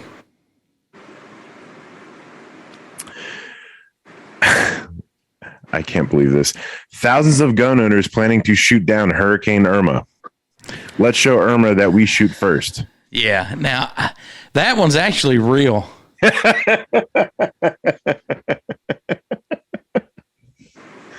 Rebecca, tell me if this is real or not. Man gets tired of waiting at hospital, steals ambulance, and drives home. Real. Yes. That's some shit I would do. Was the hurricane one real? Yes. Oh, yes. Yep. There's actually a petition with over 100,000 signatures to join the armament against Hurricane Irma. I actually remember How hearing the that fuck on the are we going to news. shoot down a hurricane? We can't even handle the mosquito issue. These, I have no idea, but I actually do remember hearing about that on the news. All right. So, man tries to rob GameStop while wearing transparent bag on his head. Claims you can't see his real identity. True. Yeah, real. Yeah. Thank you, Georgia. It looks like he took a Dasani water bottle case and put it over his head. I mean, semantics. I laughed at this next one. Georgia man breaks into Florida jail to hang out with friends, gets upset when asked to leave. False. Real. Real. Oh my gosh. Can we just address the comment? Sounds like Biden thinking a vaccine will help us with a hurricane. Yeah. Yeah. Oh man. Oh, this is awesome. I missed this one. So, well, I just kind of gave it away, but it's man apparently painting anti-Hillary messages on Tampa Bay crabs. Real. Someone pulled a crab out of the ocean and says Hillary is a lying bitch on it. Oh. Why are we defacing nature? It was alive. Man hides in swamp after high-speed police chase, gets stuck neck deep, licked by police dog. Real. Rebecca? I'm struggling. I can't handle many more of these. Give us one more, Dirty Dan, and we'll move on to fun with phone numbers. Man who tried to run to Bermuda in inflatable bubble was rescued by Coast Guard again and arrested for 13th time. Not real.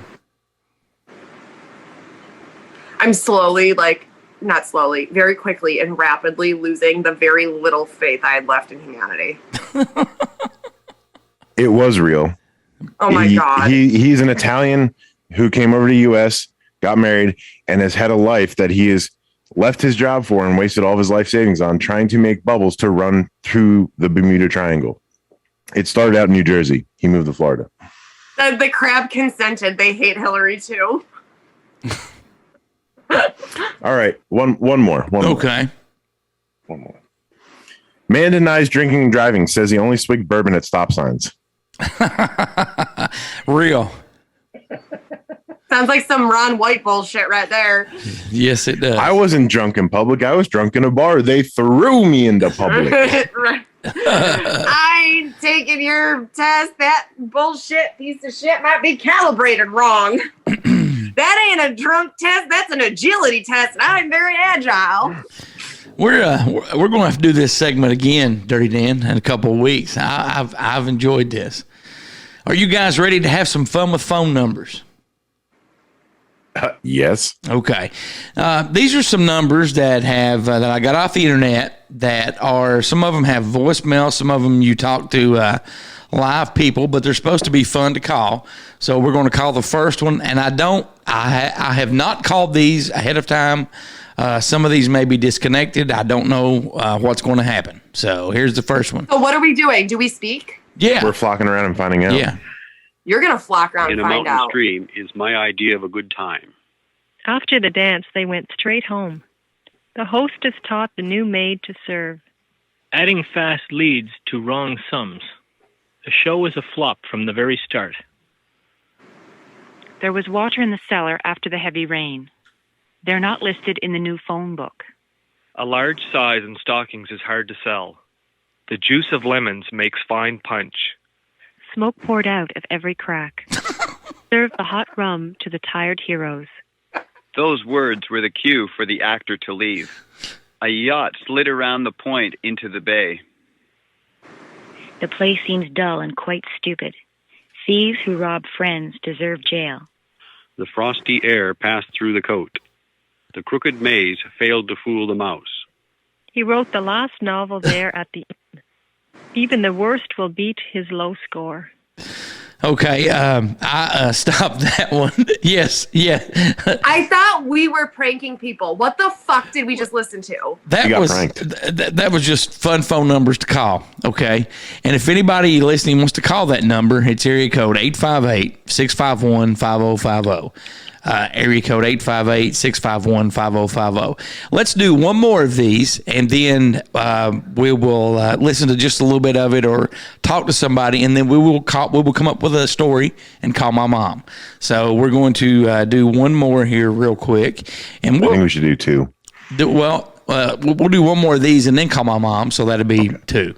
And I'll save these numbers, and we'll call some more of them again later. I'm just going to pick one off the list here. Like I said, I don't know what's going to happen. I've not called these ahead of time.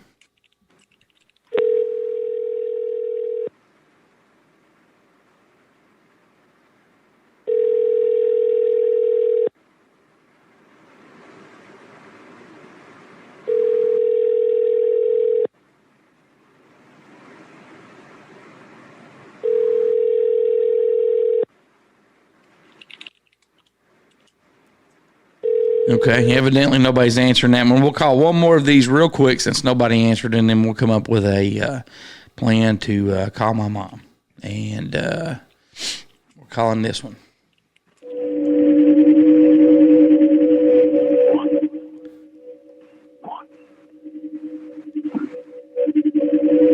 You calling the aliens, Goose?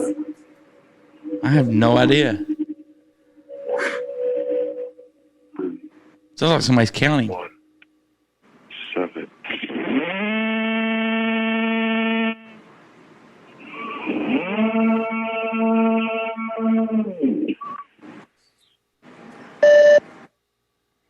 Okay. Sounds like a bunch of radar sounds. Yeah. I don't like this. Like a sub. Why? Did we just contact one of the lost U-boats? Right? What the fuck are we doing? I thought we were pranking people about the refrigerator running. Now, what we're going to do, all right, here is what we're going to do. I'm going to call my mom, I will let you guys talk. Just tell her that you found this phone at Walmart. This was the last number that was called. You can even say there's a lot of weird pictures in here. You can say whatever you want to, and I'll let it go on for a little bit, and then I'll come to and Wait, did she? No. I have something better. Okay. Where was she? Did she go anywhere yesterday? I don't think so. What's the store that she always goes to? Shit. The IGA grocery store. The fuck is an IGA? It's a grocery store, the International Grocers Association. IGA. Hello, is this Miss Gooseland? We're calling to let you know your dog's COVID test came back as positive. Well, No. You gotta. You don't have to say her name. See, because when I call her from my phone, it's going to show up that like I'm calling her, and her name is actually Racine. Racine. Yeah, and her last name is Sloan. But yes, but you can just say so. I mean, hell, just tell her you found it somewhere, and this was the last number called. You were trying to find the owner. There's a lot of weird pictures. I mean, you could say whatever you want to.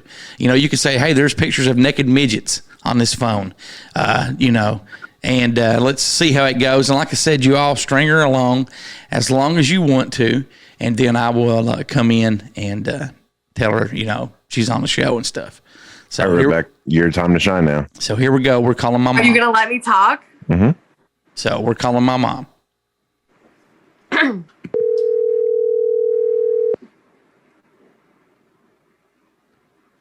Hello. Hello. Hello. Hello. Hi. Hello. Who's this? Hello. I found this phone. David? Can you help me? David. No, this isn't David. Who's this? Can you hear me? I can hear you. David. Can you hear me? Okay, sure. Can you hear me? I can hear you. David. Rebecca. David. Rebecca. Steven.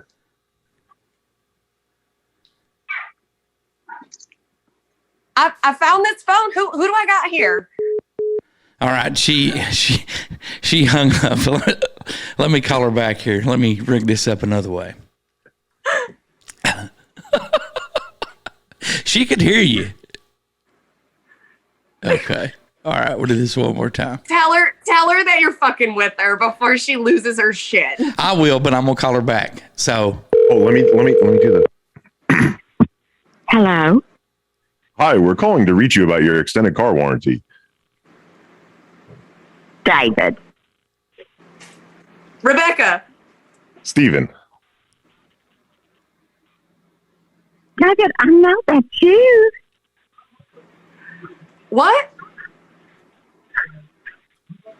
David. Rebecca. Steven. You're funny. Hey, Mom. You're funny. Hey, Mom. Yes. You are on Here to Chew Bubblegum with myself, Rebecca Short, and Dirty Dan. And we're having some fun with phone numbers.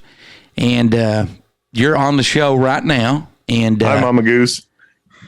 Dirty Dan wanted to know if you got the COVID shot for your dog, Tally. No, I did not. Why? Because they don't offer it. Could you all look into that for me and see why they don't offer a shot for a dog on the COVID? We certainly can. Okay.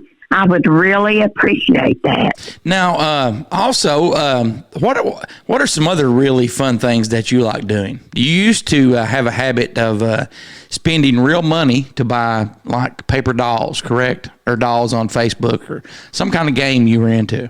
Yes. It was really fun. I stopped doing that, playing that game. Why? Because it got a little expensive. Uh-huh. Yes. It wasn't paper dolls. It was an app called Covet. C-O-V-E-T. Covet. Uh-huh. Okay. So how's everything else going today?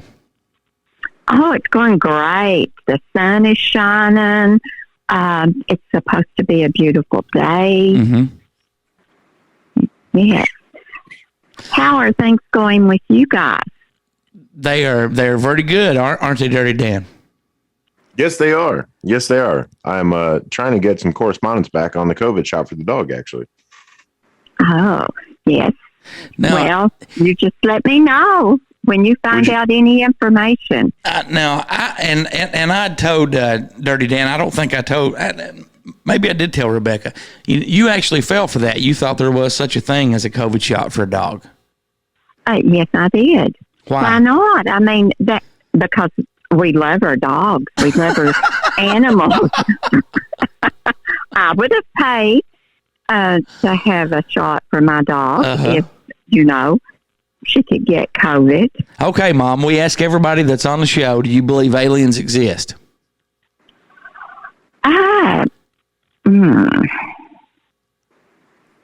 No. Really? Well, see, because I have always thought that you're an alien. Oh, is that right? I think I gave birth to an alien the first time. See, I agree with that statement more. So, what is your favorite television show to watch? The Young and the Restless. Do you really watch that? Yes, I do. Every day. Are you serious? No, I am serious. Yes, I'm very serious. You're shattering your support. Victor Newman has been on there for years. Yes, I love it. Well, okay. Would you want to tell us about the cat story? And real quick, and I'll let you off here. Okay. I was very young. I would say maybe four. You were 13 or 14. I was not, David. Get real. I was about 4 years old, and we had a cat, and it was an outside cat. But when the door would open, it would come in. Well, I was on the bed lying, and this cat jumped on top of me, and I wanted it to stay there. I thought, I like that. I want the cat to stay.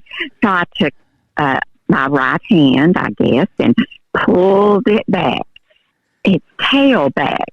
And when I did that, that cat attacked me, and my dad had to get a broom to get it off of me, and every time that he would drag that cat off with that broom, it would jump right back up there.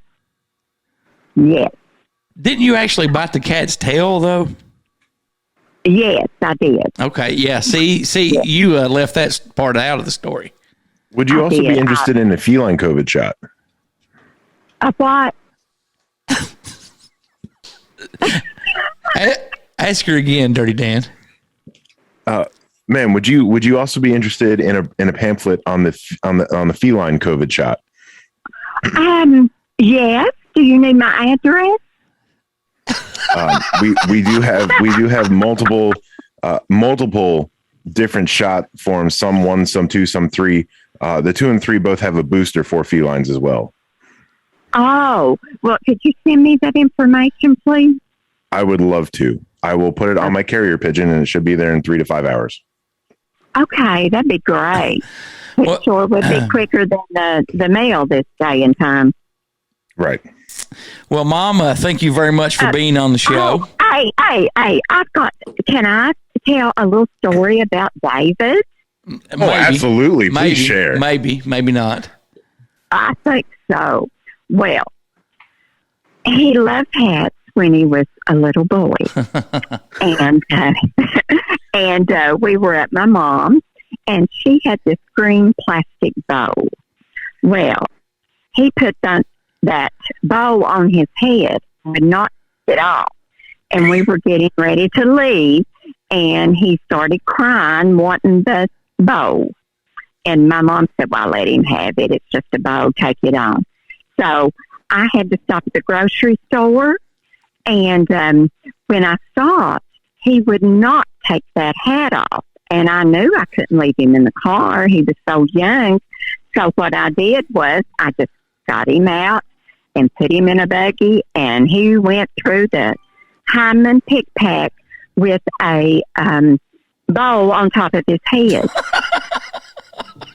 Oh, and let me tell you another one. And he used to always love, when he was little, going to the grocery store, and I would have my head turned. We would be by the meat department, and he would take his finger and close in the meat. Now, that's a very true story. A very true story. And let me tell you one more. Okay. We were driving. I was driving down the road. Okay. And he was probably about 4, maybe. And he could get out of his car seat. So here I am going down the road. And I looked 1 minute, and he was in his car seat. Well, the next minute I looked. He was not there, and he was on his tippy toes in the back, right behind me, and he put his hands over my face, over my eyes, and he's driving. And he says, guess who? So, yeah, guess who? Oh, well, thank you very much, Mom, for being on the show. Call me again, and I'll think of some more about you. Well, we will definitely be calling you again. I'm going to need your phone number personally. Okay. Well, David, you give it to her. I will. And please send that pamphlet out about a canine shot, please. Oh, the feline pamphlet's already on the way, ma'am. Yeah. Okay, thank you. And I want to say that the guy that just answered me, he has got a terrific voice. It's very mangelic, isn't it? Thank you very much. It is. He should be on doing football games, basketball games for UK. The games for UK. Well, thank you very much, Mom. You've actually given me a very good laugh this morning. Well, that's what I wanted to do. Well, you all have a really nice day and enjoy. You too. Love you, Mom. Okay. I love you too, David. Bye-bye. And that was my mother. You are so fucking mean. Oh my God, bless her heart. Please tell me she's fucking around and thinking that we're sending her fucking feline shot pamphlet. I told her I was going to put it in my carrier pigeon. She's very gullible. She believes anything. I mean, true story. About 10 years ago, she called me because she's not tech savvy. And she said, I was reading on the internet that I can get protection for my computer. I said, yeah, just go to Walmart and ask them for a big rubber for your laptop. She's like, well, what's the name of it? I'll sure go do that. You know. So yeah, that is my mom, and I loved it when she's like, "I'll tell one story," and that one story turned into 3 or 4 stories. She goes to AutoZone looking for blinker fluid, don't she? Oh yes, definitely she would. Once I'll have to save that story for another time. But nope, you started it. Go on. Well, come on. We were getting ready for school, me and my younger brother, when we were little. I was like probably 14. And so, here we are, the car, she starts the car and we're not going. And we sit there for like 10 minutes, not going. And she's putting it in reverse and giving it gas and it's just not going. And she finally figured out she had the emergency brake pushed in. And that's why it wasn't going after like 10, 15 minutes. So... I'm sure she's a nice lady. She's a sweetheart. She's a very nice lady, but she's a true blonde in every sense of the word. That's why I do have blonde moments every now and then. I want to remind everyone, don't forget, coming up this week, we will have 2 episodes of Honest Rebecca Thoughts. We'll be dropping one on Tuesday and one on Friday. And be sure to check that out with Rebecca Short from TikTok and Twitch. and myself, Goose. You can always call, text, or leave a voicemail by calling 606-373-3396, or they can email. How can they email Dirty Dan? Goose at HereToChewBubblegum.com, Dirty Dan at HereToChewBubblegum.com, and Rebecca at HereToChewBubblegum.com. You can also email the show, Ned or Elliot at HereToChewBubblegum at Yahoo.com. Why do you say it so weird? Because that was the old commercial. Yahoo. And tell us about the group, Dirty Dan, that you're talking about this month. Yes. So this month, I'm actually rocking one of their shirts right now. Very nice. The Till Valhalla Project. They were established in 2017, rocking the slogan "Where Heroes Live On Forever." Under their wonderful tribute of a logo, the TVP team is all about bringing and spreading awareness of the help our vets and our soldiers need. The ones who devote and sacrifice their time to protect our lives and freedoms, and sometimes, and all too much, unfortunately, give the ultimate sacrifice of their own lives. Not just for active duty and veterans, but they are also about ending all suicide. Their mission is to do whatever it takes, anything to get their name and purpose out to the masses. The sale of these products is going to make a difference, but it's the conversations and awareness that are started up and that they bring to lessen the 22 a day plus 1 active day and all suicide. That is way more significant than any monetary donation. We need to support each other, most notably our brothers and sisters and the families that have been left behind. And starting in 2019, they decided to ramp up an additional 20% of net proceeds towards reducing the suicide.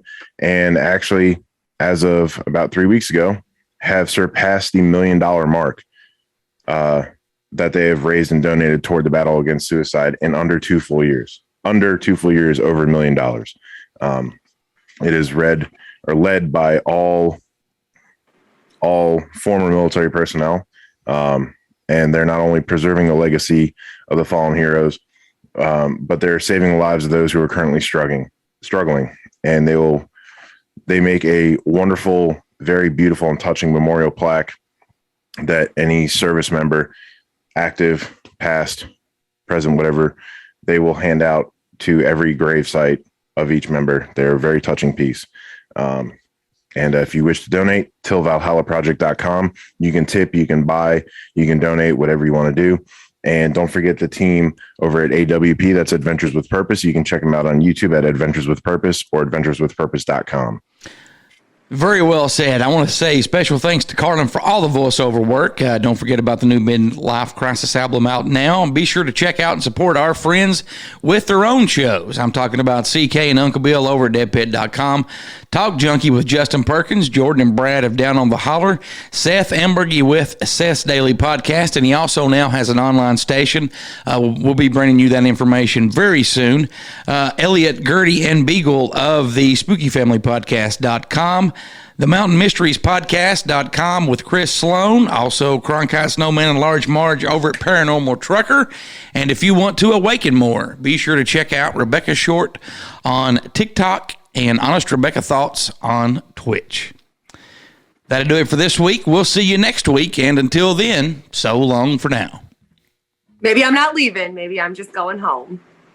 Lock her out.